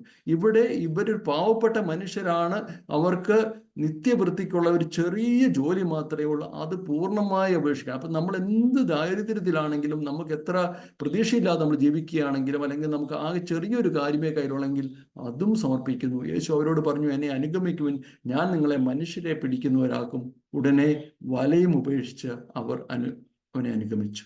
ഇനി കുറച്ച് സമ്പത്തുണ്ട്, അല്ലെങ്കിൽ നമുക്ക് പാപകരമായ അവസ്ഥയിലുള്ള ആൾക്കാർ, ലേവിയുടെ സമർപ്പണത്തിൽ ലൂക്ക 5:27-28 പറയുന്നു, അവൻ പോകും വഴി ലേവി എന്നൊരു ചുങ്കക്കാരൻ ചുങ്കസ്ഥലത്ത് ഇരിക്കുന്നത് കണ്ടു. എന്നെ അനുഗമിക്കുക എന്ന് യേശു അവനോട് പറഞ്ഞു. അവൻ എല്ലാം ഉപേക്ഷിച്ച് എഴുന്നേറ്റ് അവനെ അനുഗമിച്ചു. അവൻ്റെ സമ്പത്തും അവൻ്റെ പാപാവസ്ഥയും എല്ലാം ഉപേക്ഷിച്ച് ഇന്ന് നമ്മളോട് ഈശോ ഇതേപോലെ പറഞ്ഞുകൊണ്ടിരിക്കുന്നു, എന്നെ അനുഗമിക്കുക. സമരിയക്കാരി സ്ത്രീയുടെ സമർപ്പണത്തിൽ പാപത്തിൽ ജീവിക്കുന്ന ഒരു സ്ത്രീ, യോഹന്നാൻ 4:28-29 കാണുന്നു. ആ സ്ത്രീ ആകട്ടെ കുടം അവിടെ വെച്ചിട്ട് പട്ടണത്തിലേക്ക് പോയി ആളുകളോട് പറഞ്ഞു, ഞാൻ ചെയ്ത കാര്യങ്ങളെല്ലാം എന്നോട് പറഞ്ഞ ഒരു മനുഷ്യനെ നിങ്ങൾ വന്ന് കാണുകയും. അപ്പോൾ ആ കുടമാകുന്ന പഴയ ജീവിതാവസ്ഥ പൂർണ്ണമായിട്ടും ഉപേക്ഷിച്ച് പൂർണ്ണമായും യേശു ക്രിസ്തുവിന് സമർപ്പിച്ചുകൊണ്ട് അവൾ മുന്നോട്ട് പോകുന്നു. ഇനി വിശ്വാസത്തിനെ കുറിച്ച് ഡൗട്ടുകൾ വരുമ്പോൾ, എനിക്കൊക്കെ പലപ്പോഴും വിശ്വാസത്തിനെ കുറിച്ച് ഡൗട്ട് വരുന്നു. അത് പിന്നെ പരിശുദ്ധാത്മാവ് ക്ലിയർ ചെയ്തു. അങ്ങനെ പോകുന്ന വിശ്വാസത്തിനെ കുറിച്ച് ഡൗട്ട് വരുമ്പോൾ നമുക്ക് തോമസ് സമർപ്പണം, എൻ്റെ കർത്താവേ, എൻ്റെ ദൈവമേ എന്ന് പറഞ്ഞ് പൂർണ്ണമായിട്ട് ബുദ്ധനായ യേശു ക്രിസ്തുവിനെ തോമാസ് ലീഗ സമർപ്പിച്ചു. പിന്നെ തോമാസ് ലീഗ വന്ന് ഏതറ്റം വരെ വന്നു എന്ന് നമുക്കറിയാം.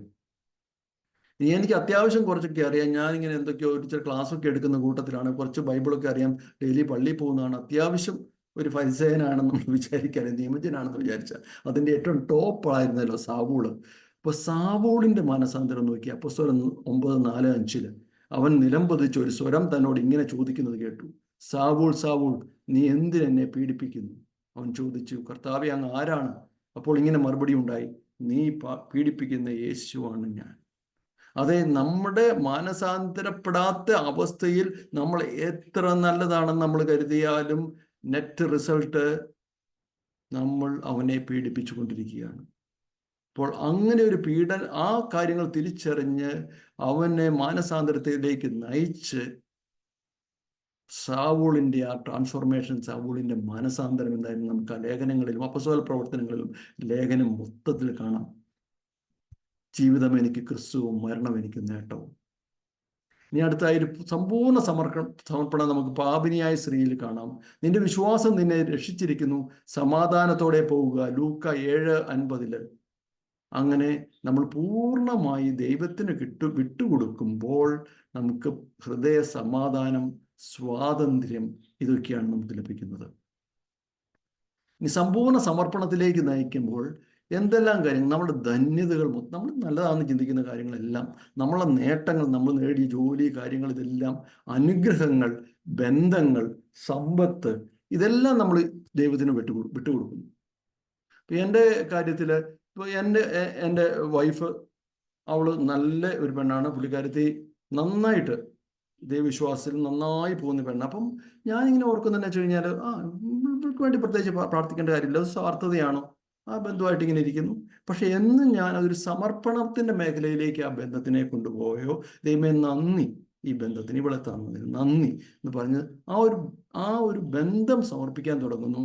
അന്ന് തൊട്ട് എനിക്ക് വളരെ കൃതജ്ഞതയോടെ അവളെ സ്വീകരിക്കുവാനും അവൾക്ക് വേണ്ടി പ്രാർത്ഥിക്കുവാനും അവളെ കാണുമ്പോൾ ഉള്ളിലുള്ള പരിശുദ്ധാത്മാവിനെ അനുഭവിക്കുവാനും വേണ്ടിയിട്ടുള്ള ആ ബന്ധം വേറെ നിലയിലേക്ക് പോകുന്നു. അപ്പോൾ നമ്മൾ ആ ബന്ധം പൂർണ്ണമായിട്ട് കർത്താവിന് സമർപ്പിക്കുമ്പോൾ ദൈവം തരുന്നത് 100 ഇരട്ടിയായിട്ടാണ് നമ്മൾ നൽകുന്നത്. നമ്മുടെ നെഗറ്റീവുകൾ, നമ്മുടെ പാപങ്ങൾ, ആന്തരിക മുറിവുകൾ, ഭാരങ്ങൾ, തഴക്കദോഷങ്ങൾ, പിരിമുറുക്കൾ, ഇതെല്ലാം തമ്പുരാൻ സമർപ്പിക്കണം. പുഷ്പചേച്ചി പറഞ്ഞാൽ ഓർമ്മയുണ്ട്, ആന്തരിക മുറിവുകളൊക്കെയാണെന്ന് പറഞ്ഞു കഴിഞ്ഞാൽ നമുക്ക് അത് സാത്താൻ്റെ വിളനിലമായി നമ്മൾ ഉപയോഗിക്കുന്ന കാര്യങ്ങളാണ്. ഇതെല്ലാം സമർപ്പിച്ചു കഴിയുമ്പോൾ ചേട്ടൻ പറഞ്ഞതുപോലെ ആ ദൈവത്തിൻ്റെ ശുശ്രൂഷ, ഡോക്ടർ അവിടെ അതിൻ്റെ വർക്ക് ചെയ്ത് നമ്മളെ സൗഖ്യപ്പെടുത്തുന്നതായിരിക്കും. മത്തായി 19:29 എൻ്റെ നാമത്തെ പ്രതി ഭവനത്തെയോ സഹോദരന്മാരോ സഹോദരികളെയോ പിതാവിനെയോ മാതാവിനെയോ മക്കളെയോ വൈദികളെയോ പരിത്യജിക്കുന്ന ഏതൊരുവനും 100 ഇരട്ടി ലഭിക്കും, അവൻ നിത്യജീവൻ അവകാശമാക്കുകയും ചെയ്യും. ഇപ്പോൾ നമ്മൾ ആദ്യം ഞാൻ ചിന്തിച്ചുകൊണ്ടിരുന്നു, ഇതെല്ലാം കൂടെ വിട്ടുകൊടുത്തു കഴിഞ്ഞാൽ എൻ്റെ കൺട്രോളിൽ നിന്ന് കംപ്ലീറ്റ് പോകുമല്ലോ, പിന്നെ ഞാനൊരു ദരിദ്രനാകുമല്ലോ എന്ന് വിചാരിച്ചിരുന്നു. പക്ഷേ എൻ്റെ അനുഭവത്തിൽ ഞാൻ ഇപ്പോൾ വയനാട്ടിൽ ജോയി അച്ഛൻ്റെ ഒരു ധ്യാനം വന്നപ്പോഴാണ് എനിക്ക് ദശാംശം കൊടുക്കാനുള്ള കൃപ കിട്ടിയത്. അപ്പം ഞാൻ വീട്ടിൽ വന്നു. അവൾ പാവം ഒരു പെണ്ണാണ്, ഞാൻ നേരത്തെ പറഞ്ഞു, പൈസ ഒന്നും ഒരു വിഷയമില്ല. അവളോട് ഞാൻ പറഞ്ഞു, എടി ദശാംശം കൊടുക്കണമല്ലോ. കൊടുക്കാമല്ലോ, എന്നെന്താ. അങ്ങനെ ഞങ്ങൾ കൊടുക്കാനൊക്കെ തീരുമാനിച്ചു. അത് കഴിഞ്ഞ് ഞാൻ ആഹാരം കഴിച്ചുകൊണ്ടിരിക്കുമ്പോഴാണ് സംസാരിച്ച്, ആഹാരം കൈ കഴുകാൻ വേണ്ടി ഞാൻ എഴുന്നേറ്റ് പോകുമ്പോൾ അവൾ എന്നോട് ഇതൊന്നും ഓർക്കാതെ പറയുകയാണ്, അത് ജോജോ. അപ്പം ഞങ്ങളൊരു 500 രൂപയാണ് ദശാംശം തീരുമാനിച്ചു എന്ന് വിചാരിച്ചു. അവൾ എന്നോട് പറയുകയാണ്, അത് നമ്മുടെ കമ്പനിയിൽ ആ 1.5 വർഷമായിട്ട് ബ്ലോക്കായിട്ട് കിടന്ന മന്ത്ലി ഇൻകം ഉണ്ടല്ലോ, അത് അടുത്ത മാസം തൊട്ട് വരും, അത് 1500 രൂപയാണ്, 3 ഇരട്ടിയാണ്. ഓക്കെ. പിന്നെ ഞാൻ എൻ്റെ അനുഭവത്തിൽ പറയുകയാണെങ്കിൽ ഞാൻ എപ്പോഴും പറയും, വരുമാനം എന്നുള്ളതല്ല, മിച്ചം എത്രയുണ്ടെന്നുള്ളതാണ് അവരുടെ ആക്ച്വലി നമ്മുടെ നെറ്റ് വരുമാനം എത്രയാണ് നമ്മുടെ മിച്ചം. അപ്പോൾ 500 രൂപയാണ് എനിക്ക് മിച്ചം ഒരു മാസം ഉള്ളതെങ്കിൽ ഞാൻ എന്ന് ദശാംശം കൊടുക്കാൻ തുടങ്ങി, അത് ഏകദേശം ഇപ്പോൾ വന്നത് 20 മടങ്ങോളം എനിക്ക് മിച്ചമുണ്ട്. ദശാംശം കൊടുത്ത് ബാക്കി എല്ലാ കാര്യങ്ങളും ചെയ്തിട്ട് മിച്ചം വരുന്നത് 20 ആണ്. അപ്പം തമ്പുരാൻ അതുപോലെ അനുഗ്രഹിച്ചുകൊണ്ടിരിക്കുകയാണ്. ഇന്ന് ഞാൻ ഒരു മനുഷ്യനോടും ദശാംശം കൊടുക്കണമെന്ന് പറയില്ല. പകരം ഞാൻ പറയും, ഞാൻ നിനക്ക് വേണ്ടി പ്രാർത്ഥിക്കാം. നിന്റെ സാമ്പത്തിക മേഖല അനുഗ്രഹിക്കാൻ വേണ്ടി ദൈവം നൽകുന്ന ഒരു കൃപയാണ് ദശാംശം കൊടുക്കുക എന്നുള്ളത്. ഇനി സമ്പൂർണ്ണ സമർപ്പണം നമ്മൾ നടത്തി കഴിയുമ്പോൾ അപ്പസ്തോല പ്രവർത്തനം 4:34 അവരുടെ ഇടയിൽ ദാരിദ്ര്യം അനുഭവിക്കുന്നവർ ആരും ഉണ്ടായിരുന്നില്ല. കാരണം പറമ്പും വീടും സ്വന്തമായി ഉണ്ടായിരുന്നവരെല്ലാം അവ എത്രയും വിറ്റ് കിട്ടിയ തുക അപ്പസ്തോലന്മാരെ കാൽക്കലർപ്പിച്ചു. അതാണ് ഒന്നുമില്ല എന്ന് നമ്മൾ ചിന്തിക്കുന്നത്. ദാരിദ്ര്യമുള്ളവര് ആരുമില്ല ആ സമൂഹത്തിൽ. കാരണം നമുക്കറിയാമല്ലോ, ആത്മാവിൽ ദരിദ്രർ ഭാഗ്യവാന്മാർ എന്നാൽ സ്വർഗരാജ്യം അവരുടേതാണ്. നമ്മൾ പൂർണ്ണമായും ദൈവത്തിന് വിട്ടുകൊടുത്ത് നമ്മുടെ ആത്മാവിൽ ദാരിദ്ര്യം പ്രാപിച്ചിട്ട് ദൈവമേ എല്ലാം നിന്റെയാണെന്ന് പറയുമ്പോൾ പിന്നെ ദൈവത്തിൻ്റെ എല്ലാം നമ്മുടേതാകുന്ന ദൈവം നമ്മുടെ കാര്യങ്ങളെല്ലാം വേണ്ട പോലെ നടത്തുന്നു. എൻ്റെ ഇടവയിൽ, ഞാനിപ്പോൾ കാഞ്ഞിരപ്പള്ളി രൂപതയിൽ പഴയടം ഇടവയിലുള്ളതാണ്. എൻ്റെ ഇവിടെയുള്ള ഒരു അച്ഛൻ സോ ഗുഡ്, നല്ല പ്രയർഫുള്ളും. അത് എനിക്ക് ഏറ്റവും ഇഷ്ടമുള്ള കാര്യം എന്ന് പറഞ്ഞാൽ ഓരോ പരിശുദ്ധ കുർബാനയിലെ ഓരോ വാക്കും അതിൻ്റെ അർത്ഥം പറഞ്ഞുകൊണ്ടാണ് അച്ഛൻ പ്രാർത്ഥിക്കുന്നത്, അർത്ഥത്തിലാണ് പ്രാർത്ഥിക്കുന്നത്. അപ്പം ആ അച്ഛന് ഇങ്ങനെ പ്രത്യേകിച്ച് ഫുഡിൻ്റെ കാര്യത്തിലൊന്നും ഒരു താല്പര്യമില്ല. ഞാൻ കഴിഞ്ഞ ദിവസം എന്നോട് അമ്മച്ചി പറഞ്ഞു ഒരു സാധനം കൊണ്ട് ഒരു പിസ്ത കൊണ്ടുവരണമെന്ന് പറഞ്ഞു. അപ്പം അങ്ങനെ ഞാൻ ഈ പിസ്തയായിട്ട് അമ്മച്ചിക്ക് അത് അച്ഛന് കൊടുക്കണമെന്ന് ഭയങ്കര ആഗ്രഹം. അപ്പോൾ ഞങ്ങളൊരു പേപ്പറിൽ പൊതിഞ്ഞ് അച്ഛനെ കാണാൻ വേണ്ടി പോയി അച്ഛൻ്റെ അടുത്ത് നിൽക്കുകയാണ്. അപ്പോൾ അച്ഛൻ ഇതുമായിട്ടൊന്നും ഒരു സംഭവമൊന്നുമില്ല. ഞങ്ങൾ പെട്ടെന്ന് കാര്യങ്ങൾ ഞങ്ങൾക്ക് വേണ്ടി പ്രാർത്ഥിക്കുകയെല്ലാം ചെയ്തിട്ട് അച്ഛൻ പറഞ്ഞു, എടാ ഒരു കാര്യമുണ്ടടാ, എനിക്ക് എന്തെങ്കിലും കഴിക്കണമെന്ന് ആഗ്രഹിച്ചാൽ ഭയങ്കര ദൈവപരിപാലനയാടാ. എനിക്കങ്ങനെ ആഗ്രഹമൊന്നും വരാറില്ല, പക്ഷെ എന്തെങ്കിലും ആഗ്രഹിച്ചാൽ എവിടെ നിന്നും ആൾക്കാർ ഓട്ടോയും പിടിച്ച് അതുമായിട്ട് വരും. ഞാൻ പറഞ്ഞു, ഓ അത് കൊള്ളാലോ അച്ഛ. അപ്പം അമ്മച്ചി പറഞ്ഞ്, അച്ഛ ഇവനും എന്തെങ്കിലും കൊണ്ടുവരണമെന്നൊക്കെ പറയുന്നുണ്ട്. നീ അങ്ങനെ എന്തെങ്കിലും ചെറിയ സാധനങ്ങളൊക്കെ കൊണ്ടുവന്നു, വല്ല നട്ട്സോ പിസ്തയോ അങ്ങനെ എന്തെങ്കിലും. അപ്പോൾ ഈ പിസ്തയാണ് പൊതിഞ്ഞു വെച്ചിരിക്കുന്നത്. ഞാൻ അച്ഛനോട് പറഞ്ഞു, അച്ഛ ഇതെനിക്ക് ഭയങ്കര സാക്ഷിയായിട്ടോ, അച്ഛൻ ഈ കാര്യമൊന്നും അറിയത്തില്ല. എന്നിട്ട് പോലും അച്ഛൻ ചെറിയൊരു വാക്ക് വന്ന കാര്യം ഇത് ഞങ്ങളിപ്പോൾ കൊണ്ടുവരുന്നു ദൈവത്തിൻ്റെ കാര്യത്തിൽ. അതേപോലെ നമ്മൾ നോക്കി നമ്മുടെ വയലുകൾ, നമ്മുടെ എല്ലാം, നമ്മുടെ ഒരു ഇടവകയിൽ വളരുന്ന എല്ലാ സാധനങ്ങളും നമ്മൾ സ്നേഹത്തോടെ അച്ഛന് കൊടുക്കാൻ തയ്യാറാണ്. നമ്മുടെ സ്നേഹം കൊടുക്കാൻ, നമ്മുടെ കുടുംബങ്ങൾ, നമ്മുടെ സഹോദര അമ്മമാർ എല്ലാം. അപ്പം ദൈവത്തിന് വേണ്ടി ഉപേക്ഷിച്ച ഒരു മനുഷ്യന് പൂർണ്ണമായിട്ടും ദൈവം 100 ഇരട്ടി കൊടുക്കുന്നുണ്ട്. ഇനി ഈ ഒരു സമർപ്പണം എന്ന് പറയുന്നത് ശരിക്കും അതിൻ്റെ ഒരു ആവശ്യമുണ്ടോ, അല്ലെന്നുണ്ടെങ്കിൽ അത് നമ്മുടെ ഈ സുവിശേഷ പ്രഘോഷത്തിലെ ഒരു ഇമ്പോർട്ടൻ്റ് ഭാഗമാണോ? ഈ വചനത്തിലേക്ക് ശ്രദ്ധിക്കുക. കൊളോസ്യസ് 1:22 സമ്പൂർണ്ണ സമർപ്പണം ഇപ്പോൾ ക്രിസ്തു തൻ്റെ മരണം വഴി സ്വന്തം ഭൗതിക ശരീരത്തിൽ നിങ്ങളെ അനുരഞ്ജിപ്പിച്ചിരിക്കുന്നു. അവിടുത്തെ മുൻപിൽ പരിശുദ്ധരും കുറ്റമറ്റവരും നിർമ്മലരുമായി നിങ്ങളെ സമർപ്പിക്കുന്നതിന് വേണ്ടിയാണ് അവൻ ഇപ്രകാരം ചെയ്തത്. അതായത് ഞാൻ മുമ്പേ പറഞ്ഞതുപോലെ ദൈവത്തിൽ നിന്ന് അകന്ന് നമ്മൾ പാപങ്ങൾ ചെയ്തപ്പോൾ ആ പാപം മുഴുവൻ എടുത്തു വെച്ച്, നമ്മുടെ പാപങ്ങളാണല്ലോ ദൈവത്തെ അകത്തിട്ട്, അത് മുഴുവൻ തൻ്റെ ശരീരത്തിലേക്ക്, തൻ്റെ ശരീരം മുഴുവനായിട്ട് പാപമാക്കിക്കൊണ്ട് അവൻ കുരിശിൽ മരിച്ച് എന്തിനാണ്? നമുക്കുള്ള പാപമില്ലാതെ പരിശുദ്ധരും കുറ്റമറ്റവരുമായി നമ്മളെ സമർപ്പിക്കുന്നതിന് വേണ്ടിയാണ്, പിതാവിന് സമർപ്പിക്കുന്നതിന് വേണ്ടിയാണ്. അപ്പോൾ നമ്മൾ പൂർണ്ണമായിട്ടും നമ്മൾ യേശുക്രിസ്തുവിലേക്ക് സമർപ്പിക്കപ്പെടുമ്പോഴാണ് യേശുക്രിസ്തു പിതാവിലേക്ക് നമ്മളെ പരിശുദ്ധരും നിർമ്മലരുമായിട്ട് സമർപ്പിക്കാൻ പറ്റുക. അതിന് നമ്മുടെ ഇപ്പോഴത്തെ അവസ്ഥയിൽ നിന്ന് നമുക്ക് രൂപാന്തരീകരണം ഉണ്ടാകണം.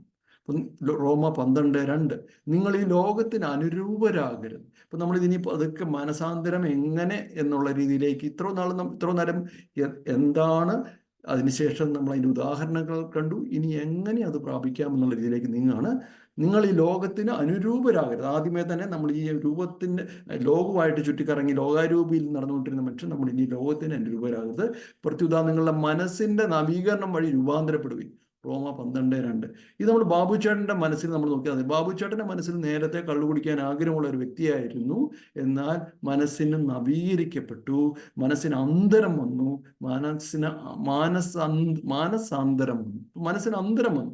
ആ അന്തരം വരുന്നത് ദൈവിക കൃപയിലാണ്. നമ്മളൊരു പോസിറ്റീവായിട്ട് അല്ലെങ്കിൽ എന്തെങ്കിലും പേഴ്സണാലിറ്റി ഡെവലപ്മെൻറ്റ് കോഴ്സ് കൂടിയിട്ടല്ല. ഇതൊക്കെയാണ് നമ്മൾ കഴിഞ്ഞ ക്ലാസ്സുകളിൽ കണ്ടിരുന്ന ഈശോയുടെ കുരിശുമരണത്തിൽ നിന്ന് നമ്മുടെ ബലഹീനതകൾ നൽകി നമ്മൾ കൃപ സ്വീകരിച്ചാണ് നമുക്ക് മനസ്സിന് അന്തരം ഉണ്ടാകുന്നത്. അപ്പം മനസ്സിൻ്റെ നവീകരണം, രൂപാന്തരം എങ്ങനെയാണ് പ്രാപിക്കേണ്ടത്? മാനസാന്തരം പഴയ പാപങ്ങളിൽ നിന്നുള്ള പിന്മാറ്റം മാത്രമാണോ? ഞാൻ ഇപ്പോൾ പാപങ്ങളൊക്കെ ചെയ്യുന്ന ഒരു വ്യക്തിയാണ്, ഇപ്പോൾ അതൊന്നും ചെയ്യുന്നില്ല. പുതിയ പ്രാർത്ഥന, കുറച്ച് കുർബാന കാണും, പുതിയ നല്ല തീരുമാനങ്ങൾ, പദ്ധതികളുമായുള്ള ജീവിതം യഥാർത്ഥ മാനസാന്തര ജീവിതമാണോ? നമ്മൾ പലരും ഡെയിലി കുർബാനയ്ക്ക് പോകുന്നവരെ, ബൈബിൾ വായിക്കുന്നവരെ, പേഴ്സണൽ പ്രെയർ ഉണ്ടാവും. ഇതൊക്കെ ഞാൻ മാന്യമായിട്ട് ജീവിക്കും. നമ്മൾ സാവൂളിന്റെ നിലയിലെത്തിയെന്നല്ലേ പറയാൻ പറ്റുള്ളൂ. പൂർണ്ണമായിട്ട് നമ്മൾ ദൈവത്തിന് സമർപ്പിച്ചു കഴിഞ്ഞോ? എന്താണ് യഥാർത്ഥ മാനസാന്തരം? സ്വന്തം രക്തം കൊടുത്ത് നമ്മെ വിലയ്ക്ക് വാങ്ങിയ യേശുവിനെ നമ്മുടെ ജീവിതത്തിന്റെ ഉടമസ്ഥനായി മനസ്സിലാക്കി അവന് നമ്മെ തന്നെ പൂർണ്ണമായി സമർപ്പിക്കലാണ് യഥാർത്ഥ മാനസാന്തരം. കുഴിയിലേക്ക് പോകേണ്ട നമ്മളെ സ്വന്തം രക്തം കൊടുത്ത് വില കൊടുത്ത് വാങ്ങുകയാണ്. അപ്പോഴെന്താണ്? നമ്മൾ നമ്മുടെ പ്രവൃത്തികൾ കൊണ്ട് കുഴിയിൽ വീഴേണ്ടവൻ പൂർണ്ണമായി നമ്മുടെ വില കൊടുത്ത് നമ്മുടെ ഉടമസ്ഥനായിട്ട് യേശു മാറിക്കഴിയുമ്പോൾ നമ്മൾ ആ സത്യം തിരിച്ചറിയുകയാണ്. എന്താണ്? എൻ്റെ ഉടമസ്ഥൻ യേശു ക്രിസ്തു ആണെന്നുള്ള സത്യം. നമ്മൾ പുതുതായിട്ടൊന്നും ചെയ്യുന്നതല്ല. ആ സത്യം തിരിച്ചറിഞ്ഞ് ആ സത്യം നമ്മളെ സ്വതന്ത്രരാക്കുന്നതാണ് നമ്മൾ മാനസാന്തരം. നമ്മുടെ വിട്ടുപിടിച്ച എല്ലാ കാര്യങ്ങളും ദൈവത്തിന് കൊടുത്തുകൊണ്ട്, Jesus you are my everything എന്ന് നമുക്ക് പറയാൻ പറ്റുന്ന അവസ്ഥ. അതിനു വേണ്ടിയിട്ട് നമ്മുടെ അള്ളിപ്പിടുത്തങ്ങൾ വിടണം, ബന്ധനമായ ബന്ധങ്ങളിൽ നിന്ന്. അപ്പോൾ എനിക്ക് എൻ്റെ കാര്യം, ഞാൻ നേരത്തെ കോളേജ് അലൂമിനിയിലൊക്കെ ആക്റ്റീവായിട്ടിരുന്ന വ്യക്തിയാണ്. ഇന്നും എന്നോട് ഒരാളൊരു മെസ്സേജ് ആയിട്ട് ചോദിക്കാൻ, നീ എവിടാ? ഞാൻ അവനോട് പറഞ്ഞു, ഒന്ന് ചിരിച്ചു കാണിച്ചാൽ മാത്രമേ ഉള്ളൂ. കാര്യം അന്നത്തെ പരിപാടികൾ ഇപ്പോഴും നടക്കുന്നുണ്ട്. ഞാൻ അതിന് പോകാൻ പറ്റാറില്ല. കാരണം Saturday, Sunday catechism class, Jesus യൂത്തിൻ്റെ പ്രോഗ്രാം, പള്ളിയിലെ പ്രോഗ്രാം, അങ്ങനെ പല പ്രോഗ്രാമായിട്ട് ബിസിയാണ്. ഇവിടെ നിത്യജീവൻ്റെ കാര്യമാണ് നടക്കുന്നത്. അവിടെ അങ്ങനെ അല്ലാത്തതുകൊണ്ട് ഞാൻ അത് ചൂസ് ചെയ്യാറില്ല. സമ്പത്തിൻ്റെ ആർഭാടങ്ങളിൽ നിന്ന് എന്നോടിങ്ങനെ, ഞാൻ നേരത്തെ വളരെ ചെറുപ്പത്തിൽ എന്നെക്കുറിച്ച് നമ്മുടെ ഒരു അയലോക്കത്തെ ഒരാൾ പറഞ്ഞ്, ഇവിടെ മദ്യപാനം കാര്യമായി നടക്കുന്നു എന്ന് പറഞ്ഞ ആ വ്യക്തി ഈയിടെ ഒരു പ്രത്യേക അവസ്ഥയിൽ കളിയാക്കി പറഞ്ഞു, അവിടെ പ്രാർത്ഥനക്കാരനുണ്ടല്ലോ, അവൻ ബിഷപ്പോ അങ്ങനെ എന്താണ് പറഞ്ഞതെന്ന് കേട്ടോ, പ്രാർത്ഥിക്കുന്നു പറഞ്ഞു. അപ്പോൾ അമ്മച്ചി എന്നോട് പകുതി വിഷമത്തോടെ പറഞ്ഞു, എടാ എന്നാലും ആ ചേട്ടൻ ഇങ്ങനെ പറഞ്ഞല്ലോ. അപ്പം ഞാൻ അമ്മച്ചിയോട് പറഞ്ഞു, അമ്മച്ചി പ്രൈസ് ദി ലോർഡ്, ഹല്ലേലൂയ, അന്ന് അങ്ങനെ പറഞ്ഞ ചേട്ടൻ ഇന്ന് ഇങ്ങനെ പറയണമെന്നെങ്കിൽ എന്തേരം നമ്മളെ ദൈവം അനുഗ്രഹിച്ചെന്ന് നമ്മൾ ചിന്തിക്കണം. അപ്പോൾ ആ സമ്പത്തിൻ്റെ ആർഭാടങ്ങൾ വിട്ട് കഴിയുമ്പോഴത്തേക്കും നമുക്ക് ദൈവം നമ്മളെ ഏറ്റെടുക്കുന്നു. ബന്ധനമാകുന്ന സാഹചര്യങ്ങളിൽ നിന്ന്, തഴക്കങ്ങളിൽ നിന്ന്, നമുക്ക് പല തഴക്കദോഷങ്ങൾ ഉണ്ടാകാം. അതിൽ നിന്നെല്ലാം വിട്ടുകൊണ്ട് ലോകത്തിൻ്റെ അറിവുകൾ നൽകുന്ന നെഗറ്റീവ് ചിന്തകളിൽ നിന്ന്, നമുക്ക് ലോകം കുറേ കാര്യങ്ങൾ പറയും. ഇപ്പോൾ നമ്മളെന്താ പറയുക, എല്ലാവരും തമ്മിൽ സ്നേഹിച്ചാൽ നല്ല കാര്യമാണ്, എല്ലാവരും തമ്മിൽ സ്നേഹത്തിൽ അങ്ങ് ജീവിച്ചാൽ മതി പോരെ. ഇവൻ യേശുക്രിസ്തു പോലും സ്നേഹമെന്നല്ലേ പറഞ്ഞു. നമ്മൾ ഏത് മതമായാലും കുഴപ്പമില്ല, സ്നേഹിച്ചാൽ മതി. പക്ഷേ നമുക്ക് നമ്മുടെ പാപാവസ്ഥയും അന്ന് രക്ഷയുണ്ടെങ്കിൽ, യേശു വിശ്വസിച്ചാൽ മാത്രമേ രക്ഷയോടെ നമ്മുടെ ബലഹീനത്തിൽ കൃപ നമുക്ക് കിട്ടുമെന്നുള്ളതും മാനസാന്തരപ്പെടുവാൻ സാധിക്കുകയുള്ളൂ എന്നുള്ളത് അറിവിൽ നമുക്ക് നെഗറ്റീവ് കാര്യങ്ങൾ മാറ്റിവെക്കാം. അല്ലെന്നുണ്ടെങ്കിൽ നമുക്കിപ്പം ഒരു സിനിമ നമ്മൾ ലോകത്തിൽ എല്ലാവരും കാണുന്നില്ലേ ഒരു സിനിമ, നോർമൽ സിനിമ. നമ്മളൊരു സിനിമയിൽ കാണുന്നത് എന്താണ്? പാപത്തിനെ മഹത്വീകരിക്കുന്ന കാര്യങ്ങളാണ്. അപ്പോൾ അത് നമ്മൾ തിരിച്ചറിയണം. സിനിമ കാണണോ കാണണ്ടേ എന്നുള്ളതല്ല ഞാൻ പറയുന്നത്. ഇതൊക്കെ പാപത്തിനെ മഹത്വീകരിക്കുകയാണ് ചെയ്യുന്നതെന്നുള്ള കാര്യം നമ്മൾ തിരിച്ചറിഞ്ഞിട്ട് ആ ചിന്തകളിൽ നിന്ന് മാറി ദൈവികമായ ചിന്തകളിലേക്ക് നമ്മൾ പോകും. എല്ലാം ദൈവഹിതപ്രകാരം നടക്കാൻ നമ്മെ തന്നെ ഉദ്ധിതനായ ക്രിസ്തുവിന് വിട്ടുകൊടുക്കുന്നതാണ് മനസ്സാന്തരം. ഞാൻ പറഞ്ഞല്ലോ, ആദ്യമായി നമ്മൾ ദൈവത്തിൻ്റെ ഹിതം നമ്മുടെ പകരം നന്മ തിന്മ തിരിച്ചറിഞ്ഞ് നമ്മൾ തീരുമാനിച്ച് ദൈവത്തിൻ്റെ ബന്ധത്തിൽ നിന്ന് പുറത്തു പോകുന്ന നമ്മളെ തിരിച്ച് യേശുക്രിസ്തു രക്ഷിച്ചു കഴിയുമ്പോൾ നമ്മുടെ സ്വാതന്ത്ര്യം ഉപയോഗിച്ച് നമ്മൾ പുറത്തേക്ക് പോയെങ്കിൽ ആ സ്വാതന്ത്ര്യം ഉപയോഗിച്ച് നമ്മൾ തിരിച്ച് യേശുക്രിസ്തുവിലേക്ക് വന്നിട്ട് പറയാണ്, തമ്പുരാനെ, എൻ്റെ കാര്യങ്ങൾ എനിക്ക് ഏറ്റവും നല്ലത് എന്താണെന്ന് നിനക്കേ അറിയത്തുള്ളൂ, അതുകൊണ്ട് നീ പറ എന്താ വേണ്ടെന്നുള്ളത്. അപ്പം അങ്ങനെ നമ്മൾ ദൈവഹിതപ്രകാരം നടക്കാൻ വേണ്ടി ഉദ്ധിതനായ ക്രിസ്തുവിന് വിട്ടുകൊടുക്കുന്നതാണ് മാനസാന്തരം. ഇപ്പം ഞങ്ങളുടെ ജീവിതത്തിലൊക്കെ ഇഷ്ടം പോലെ അനുഭവങ്ങളുണ്ട്. ഒരു കാര്യം ചെയ്യുമ്പോൾ നമ്മൾ ദൈവത്തിനോട് ആലോചിച്ച്, ദൈവം എന്താ നിൻ്റെ ഇഷ്ടം എന്ന് ആലോചിക്കുമ്പം ആ ഒരു പറയുന്ന കാര്യം നമുക്ക് അത്ര താല്പര്യപ്പെടണമെന്നില്ല. പക്ഷേ വളരെ കുറച്ച് ആ കാര്യങ്ങൾ നടന്നു കഴിയുമ്പോൾ നമ്മൾ ദൈവത്തിന് ഹല്ലേലൂയ പാടും. ദൈവമേ, അടിപൊളിയായിരുന്നു ഈ കാര്യം എന്ന് പറയും. അപ്പോൾ അതെന്താണ്? ജഡിക മനുഷ്യനിൽ നിന്ന്, ജഡത്തിൻ്റെ വ്യാമോഹങ്ങളിൽ നിന്ന്, ജഡത്തിൻ്റെ ചിന്തകളിൽ നിന്ന് നമ്മൾ ആത്മീയ മനുഷ്യനിലേക്കുള്ള മാറ്റമാണിത്. ദുർമോഹങ്ങളാൽ കലുഷിതമായ മനസ്സിനെ അഥവാ പഴയ മനുഷ്യനെ ഉരിഞ്ഞു കളഞ്ഞ് പുതിയ മനുഷ്യനായ ക്രിസ്തുവിനെ ധരിക്കുമ്പോൾ മാത്രമേ മാനസാന്തരത്തിന്റെ ഫലങ്ങൾ പുറപ്പെടുവിക്കുവാൻ നമുക്ക് സാധിക്കുകയുള്ളൂ. നമ്മൾ ആ പഴയ തോൽക്കടം എന്ന് പറയുന്നത് നമ്മുടെ പഴയ മനുഷ്യനാണെങ്കിൽ, പഴയ താൽക്കുടത്തിൽ നമ്മൾ കുറേ കാര്യങ്ങൾ നിറച്ചു വെച്ചിട്ടുണ്ട്, നല്ലതും ചീത്തയുമായ കുറേ കാര്യങ്ങൾ നിറച്ചു വെച്ചിട്ടുണ്ട് അല്ലേ. ആദ്യമേ ഈ സാധനങ്ങളെല്ലാം ഒന്ന് എംപ്റ്റി ചെയ്തിട്ട് ഇവൻ ആ തോൽക്കുടം തന്നെ മാറ്റി ക്രിസ്തുവാകുന്ന പുതിയ മനുഷ്യനെ ധരിച്ചിട്ട് നമ്മൾ പുതിയ വീഞ്ഞിന് വേണ്ടി കാത്തിരിക്കുന്ന, നമ്മൾ പുതിയ വീഞ്ഞിനെ കുറിച്ചും പുതിയ ജീവനെ കുറിച്ചും നമ്മൾ അടുത്ത ക്ലാസ്സിലൂടെ കാണും. അപ്പോൾ മാനസാന്തരത്തിൻ്റെ ഫലങ്ങൾ പുറപ്പെടുവിക്കണമെന്നുണ്ടെങ്കിൽ നമ്മൾ ക്രിസ്തുവിനെ ധരിക്കണം. എനിക്കൊന്നുമില്ലെന്നും എല്ലാറ്റിൻ്റെയും മേൽ അധികാരമുള്ളവൻ എന്നെ സ്വന്തമാക്കിയിരിക്കുന്നു എന്നുമുള്ള ബോധ്യത്തിൽ ജീവിക്കുന്നതാണ് മാനസാന്തരത്തിൻ്റെ പ്രതിഫലനം. അപ്പം ഞാൻ മുമ്പേ പറഞ്ഞിരുന്നു, യേശുക്രിസ്തുവിൻ്റെ എല്ലാം യേശുക്രിസ്തുവിൻ്റെ ആണെന്നുള്ള ആ സത്യം നമുക്കറിയാം. എന്നാൽ ആ ബോധ്യത്തിൽ നിരന്തരമായി ജീവിക്കുമ്പോഴാണ് നമുക്ക് മാനസാന്തരത്തിൻ്റെ ഒരു പ്രതിഫലനമായി നമ്മുടെ ജീവിതം കാണാൻ പറ്റുക. മത്തായി 28:18 ഇത് വ്യക്തമായി ആ വചനത്തിൽ പറഞ്ഞു, യേശു അവരെ സമീപിച്ച് അരുളി ചെയ്തു, സ്വർഗത്തിലും ഭൂമിയിലുമുള്ള എല്ലാ അധികാരവും എനിക്ക് നൽകപ്പെട്ടിരിക്കുന്നു. അപ്പം ഈശോ ഈ വചനം ഞാനൊന്ന് ധ്യാനിച്ചപ്പോൾ തമ്പുരാൻ ഇത്ര നാളെ ഞാൻ എല്ലാ അധികാരവും ആ അധികാരം ഈ അധികാരം പൊളിറ്റിക്കൽ എല്ലാ അധികാരം ഇങ്ങനെയാണ് വിചാരിച്ചിരുന്നത്. പക്ഷേ ആ ധ്യാനത്തിന്റെ സമയത്ത് തമ്പുരാൻ എന്നോട് പറഞ്ഞു, എടാ നിനക്ക് കുറച്ച് അധികാരമുണ്ട് അല്ലേ, നിന്റെ ശരീരം, നിന്റെ ഫാമിലി, നിന്റെ പിള്ളേർ, നിനക്ക് കുറച്ച് അധികാരം വിചാരിക്കുന്നുണ്ട്. എടാ അതിൻ്റെ എല്ലാം ആ അധികാരമല്ല എനിക്ക് നൽകപ്പെട്ടിരിക്കുന്ന. വളരെ വ്യക്തിപരമായിട്ട് ഇതെല്ലാം ഈശോ അധികാരത്തിൽപ്പെട്ടതാന്ന് പറഞ്ഞപ്പോൾ ഞാൻ ആദ്യമായിട്ടാണ് ശരിക്കും സമർപ്പണം എന്ന് പറഞ്ഞാൽ പല കാര്യങ്ങൾ അത് ഇതെന്നൊക്കെ സമർപ്പിക്കുമായിരുന്നു. ഈ ക്ലാസ്സിൽ ഒതുക്കുമ്പോൾ സത്യം പറയുകയാണെങ്കിൽ ആദ്യമായിട്ട് ഞാൻ ഈശോയുടെ മുഖത്ത് നോക്കിയിട്ട്, ഈശോയെ എന്നെ ഞാൻ പൂർണ്ണമായി സമർപ്പിക്കുന്നു, കൺകണ്ടീഷൻ, അത് ഇതൊന്നുമല്ല, എന്നെ എനിക്കുള്ളത് എല്ലാ കാര്യങ്ങളും ഞാൻ പൂർണ്ണമായി സമർപ്പിക്കുന്നു എന്ന് ഈശോയോട് പറയും. അന്നേരം തന്നെ ഈശോ അതിനൊരു ഗിഫ്റ്റ്, ഒരു പാപമൂലം എന്തൊക്കെയാണ് നിത്യജീവൻ എന്തൊക്കെയാണ് സംഭവിക്കുന്നത്, അത് അങ്ങനെ കാര്യങ്ങൾ, നിത്യജീവൻ എങ്ങനെ നഷ്ടപ്പെടും, രോഗാവസ്ഥ എന്താണ്, മറ്റേ ചേട്ടൻ പറഞ്ഞ പോലെ എങ്ങനെയാണ് ശുശ്രൂഷ വേണ്ടത്, എല്ലാ കാര്യങ്ങളും പടപടാന്ന് ഇങ്ങനെ പഠിപ്പിച്ചു തന്നു. ഇനി ഈശോയിൽ നമ്മൾ കണ്ട പോലെ നമ്മൾ ഒറ്റപ്പെട്ട വഴിയിലായിരുന്നു. അവിടെ വന്ന് യേശുക്രിസ്തു നമുക്ക് വേണ്ടിയിട്ട് രക്ഷിച്ചിട്ട് ആ ഒറ്റപ്പെട്ടു പോയ വഴികളിൽ നിന്നും രക്ഷിച്ചവൻ്റെ കൂടെയുള്ള മടക്കയാത്രയാണ് മാനസാന്തരം. അതെ, ആ പിതാവും പുത്രനും പരിശുദ്ധാത്മാവുമായ ദൈവത്തിലേക്ക് നമ്മളൊരു മാർഗമാണ്. ആ മാർഗം ഒരു വഴിയാണ്. ആ വഴിയിലൂടെയുള്ള യാത്ര. എന്താണ് ആ വഴി? അതാണ് ഈശോ പറഞ്ഞത്. യേശു പറഞ്ഞു, വഴിയും സത്യവും ജീവനും ഞാനാണ്, എന്നിലൂടെ അല്ലാതെ ആരും പിതാവിൻ്റെ അടുക്കിലേക്ക് വരുന്നില്ല. യോഹന്നാൻ 14:6. അപ്പൊ ഈശോ പറഞ്ഞ പോലെ ഈശോ ആകുന്ന വഴിയിലൂടെ, ഈശോ ആകുന്ന സത്യം അറിഞ്ഞുകൊണ്ട്, നമ്മളെക്കുറിച്ചുള്ള സത്യം അറിഞ്ഞുകൊണ്ട്, ഈശോയുടെ ജീവൻ പ്രാപിച്ചുകൊണ്ട് പിതാവിൻ്റെ അടുത്തിലേക്ക് പോകും. അങ്ങനെ പോകണമെങ്കിൽ ഞാൻ ക്രിസ്തുവിനോടുകൂടി ക്രൂശിക്കപ്പെട്ടിരിക്കുന്നു, ഇനിമേൽ ഞാനല്ല ജീവിക്കുന്ന ക്രിസ്തുവാണ് എന്നെ ജീവിക്കുന്ന ഗലാത്യർ 2:20. നമ്മൾ കഴിഞ്ഞ സെഷനിലെല്ലാം കണ്ടതുപോലെ ഞാൻ ക്രിസ്തുവിനോട് ക്രൂശിക്കപ്പെട്ടിരിക്കുകയാണ്. എന്നെ പൂർണ്ണമായും ക്രിസ്തു എൻ്റെ പാപങ്ങൾക്ക് വേണ്ടി മരിച്ചിരിക്കുന്നു, ഇനിമേൽ ഞാനല്ല ജീവിക്കുന്നതാണ്, ക്രിസ്തുവാണ് എന്നെ ജീവിക്കുന്നത്. അങ്ങനെ ഒരു അവസ്ഥയിൽ ഇരിക്കുമ്പോൾ മാത്രമേ ഞാൻ ദുർബലനായ മനുഷ്യൻ, എനിക്ക് എന്ത് ചെയ്യാൻ പറ്റുമെന്നിരുന്ന ആദ്യത്തെ അവസ്ഥയിൽ നിന്ന് ഇപ്പോൾ റോമ 8:35 പറയുന്നു, ക്രിസ്തുവിന്റെ സ്നേഹത്തിൽ നിന്ന് ആര് നമ്മെ വേർപെടുത്തും? ക്ലേശമോ, ദുരിതമോ, പീഡനമോ, പട്ടിണിയോ, നദയോ, ആപത്തോ, വാളോ? ഇതിനൊന്നും ക്രിസ്തുവിന്റെ സ്നേഹത്തിൽ നിന്ന് നമ്മളെ വേർപെടുത്താൻ പറ്റില്ല. കാരണം എന്താണെന്ന് വെച്ച് കഴിഞ്ഞാൽ ഇതെല്ലാം നമുക്ക് പുറത്തുള്ള കാര്യങ്ങളാണ്. നമ്മുടെ ഉള്ളിൽ നമ്മളെ പൂർണ്ണമായും ക്രിസ്തുവിന് സമർപ്പിച്ചിരിക്കുന്നത് കൊണ്ട് ഇതിനൊന്നും നമ്മളെ വേർപെടുത്തുവാൻ പറ്റില്ല. അങ്ങനെ നമ്മളെ വേർപെടുത്താതെ നമ്മൾ ദൈവത്തിലെ അമ്മമാതാവ് എപ്പോഴും എന്നോട് പറയുന്നൊരു കാര്യമാണ് കരുണയുടെ സന്ദേശത്തിൽ, എടാ നീ പൂർണ്ണമായിട്ട് എനിക്ക് താടാ, നീ എന്നെ സമർപ്പിക്കണം, നീ എനിക്കൊന്ന് വിട്ടു താടാ, ഞാൻ ഈശോയ്ക്ക് കൊടുക്കട്ടെ, എൻ്റെ മോന് നിന്നെ കൊടുക്കട്ടെ. അങ്ങനെ ആ പയ്യനായിട്ട് അങ്ങോട്ട് കൊടുക്കുമ്പോൾ, ഒരു ശിശുവായിട്ട് നമ്മൾ ദൈവത്തിന് കൊടുക്കുമ്പോൾ, മാതാവിൻ്റെ മടിയിൽ ശാന്തനായി കിടക്കുന്ന ശിശുവിനെ എന്ന പോലെ ഞാൻ എന്നെ തന്നെ ശാന്തനാക്കി. ശാന്തമായി ഉറങ്ങുന്ന ശിശുവിനെ പോലെയാണ് എൻ്റെ ആത്മാവ്. സങ്കീർത്തനം 131:2 പറയുന്നു. അതായത് നമ്മളപ്പോൾ ശാന്തമായിട്ട് ഉറങ്ങേണ്ട ഒരു മനുഷ്യൻ്റെ ആത്മാവാണ്, അല്ല വിശ്രമത്തിൻ്റെ ഒരു ആത്മാവാണ് ദൈവം തന്നിരിക്കുന്നത് നമുക്ക്.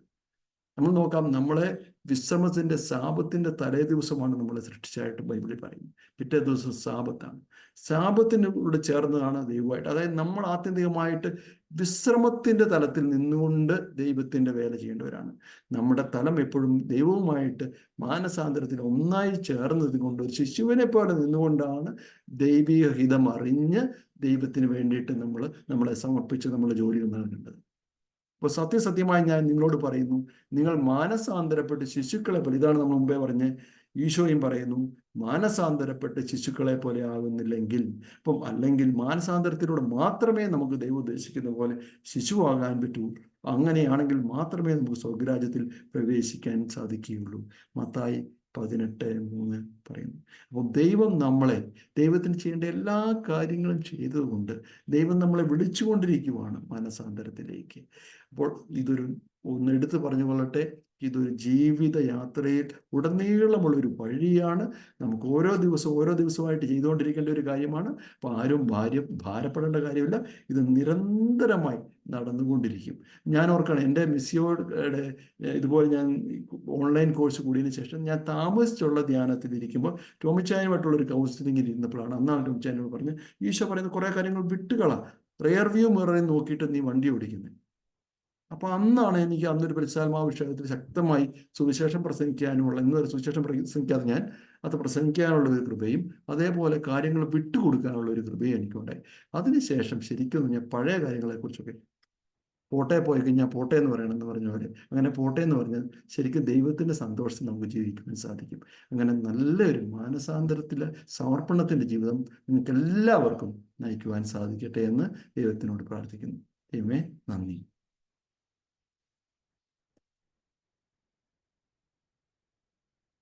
ഒറ്റപ്പെട്ടു പോയ വഴികളിൽ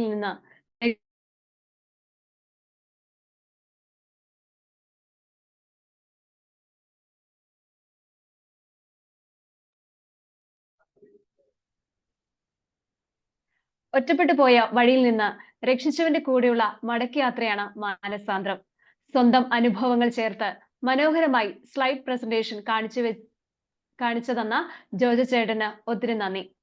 അടുത്തതായിട്ട് മിസ്സിയോ കുടുംബാംഗങ്ങൾക്കായിട്ടുള്ള ചില അറിയിപ്പുകളാണ്. ഒന്നാമത്തേത്, സബ് ഗ്രൂപ്പ് മീറ്റിംഗ് എല്ലാവരും പങ്കെടുക്കുവാൻ ശ്രദ്ധിക്കണമെന്ന് അപേക്ഷിക്കുന്നു. എല്ലാ ദിവസവും സബ് ഗ്രൂപ്പിൽ പോസ്റ്റ് ചെയ്യപ്പെടുന്ന വേർഡ് ഓഫ് ദി ഡേ നിങ്ങൾ എങ്ങനെ സ്പർശിച്ചു എന്ന ഒരു വോയിസ് മെസ്സേജ് ആയിട്ട് സബ് ഗ്രൂപ്പിൽ എല്ലാവരും പോസ്റ്റ് ചെയ്യണം. അടുത്തത്, ഓൺലൈനായി നടത്തപ്പെടുന്ന പ്രിലിമിനറി കോഴ്സ് 8 ക്ലാസ്സുകൾ മാത്രമാണ് ഉള്ളതാണ്. ഏകദേശം 32 ക്ലാസ്സുകളുള്ള ഫുൾ മിസിയോ കോഴ്സ് ഡിസംബർ 16 മുതൽ 21 വരെ മിസിയോ ഭവനത്തിൽ വെച്ച് താമസിച്ചുള്ള കോഴ്സായി നടത്തപ്പെടുന്നുണ്ട്. പങ്കെടുക്കുവാൻ താല്പര്യമുള്ളവർ ദയവായി 90 61 95 42 30 എന്ന നമ്പറിലോ 96 45 22 80 73 എന്ന ഫോൺ നമ്പറിലോ നിങ്ങൾക്ക് ബന്ധപ്പെടാവുന്നതാണ്. അടുത്തത്, നവംബർ മാസം 25 മുതൽ 30 വരെ കല്യാണ രൂപതയിൽ വെച്ച് നടത്താനിരുന്ന ഫുൾ മിസിയോ കോഴ്സ് ചില പ്രത്യേക കാരണങ്ങളാൽ ക്യാൻസൽ ചെയ്യപ്പെട്ടിരിക്കുന്നു. നെക്സ്റ്റ്, മിസിയോ ഭവനത്തിൽ 1-2 ദിവസം വന്ന് താമസിച്ച് നിത്യാരാധനയിൽ ഇരുന്ന് ഭാരത മിഷന് വേണ്ടി പ്രാർത്ഥിക്കുവാൻ തയ്യാറുള്ളവർ ദയവായി അറിയിക്കുക. കുടുംബമായോ അല്ലാതെയോ ഒക്കെ വരാവുന്നതാണ്. അടുത്തത്, നിങ്ങളുടെ ഇടവകയിൽ കുടുംബ യൂണിറ്റ് നേതൃത്വങ്ങൾക്കും മത അധ്യാപകർക്കും ഒക്കെയായിട്ട് മിസിയോ ഫുൾ കോഴ്സ് വികാരിയച്ചന്മാരോട് അനുവാദത്തോടെ സംഘടിപ്പിച്ചാൽ മിസിയോ ടീം അവിടെ വന്ന് കോഴ്സ് നടത്തി തരുന്നതാണെന്ന് അറിയിക്കുന്നു. അടുത്തത്, മിസിയോ വെബ്സ് നമ്മുടെ കുടുംബത്തിൽ നിന്ന് എല്ലാ മാസവും മലയാളത്തിലും ഇംഗ്ലീഷിലും പബ്ലിഷ് ചെയ്യപ്പെടുന്ന ഓൺലൈൻ ന്യൂസ് ലെറ്റർ ആണ്. അത് PDF ഫയലായിട്ടാണ് നിങ്ങൾക്കത് ലഭിക്കുക. ഈ മാസത്തെ മിസിയോ വെബ്സ് മലയാളം പബ്ലിഷ് ചെയ്തിട്ടുണ്ട്. മെയിൻ ഗ്രൂപ്പിൽ അത് ലഭിക്കുന്നതാണ്. എല്ലാവരും ദയവായി വായിക്കുക. ലാസ്റ്റ് വൺ, അനോണിമസ് ആയിട്ട് ഒരു വാട്സപ്പ് മെസ്സേജോ ആരും അങ്ങനെ എന്തെങ്കിലും വന്നിട്ടുണ്ടെങ്കിൽ ആരും റെസ്പോണ്ട് ചെയ്യരുത്. മിസിയോ കുടുംബത്തിൽ നിന്ന് ആരും പണസംബന്ധമായ ഒരു കാര്യത്തിനും ആരെയും വിളിക്കുന്നില്ല, ആരെയും അതിന് ഏൽപ്പിച്ചിട്ടുമില്ല. അത്തരം കോളുകൾ ലഭിച്ചാൽ ഉത്തരവാദിത്തപ്പെട്ടവരെ ഉടനെ വിവരം അറിയിക്കുക. നമ്പർ ബ്ലോക്ക് ചെയ്യുകയും ചെയ്യണം. അടുത്ത, ഇന്നത്തെ ഈ സെക്ഷൻ വൈൻഡപ്പ് ചെയ്യാനായി ആലിസൂട്ടി ആന്റിയെ ഒത്തിരി സ്നേഹത്തോടെ ക്ഷണിക്കുന്നു. Thank you.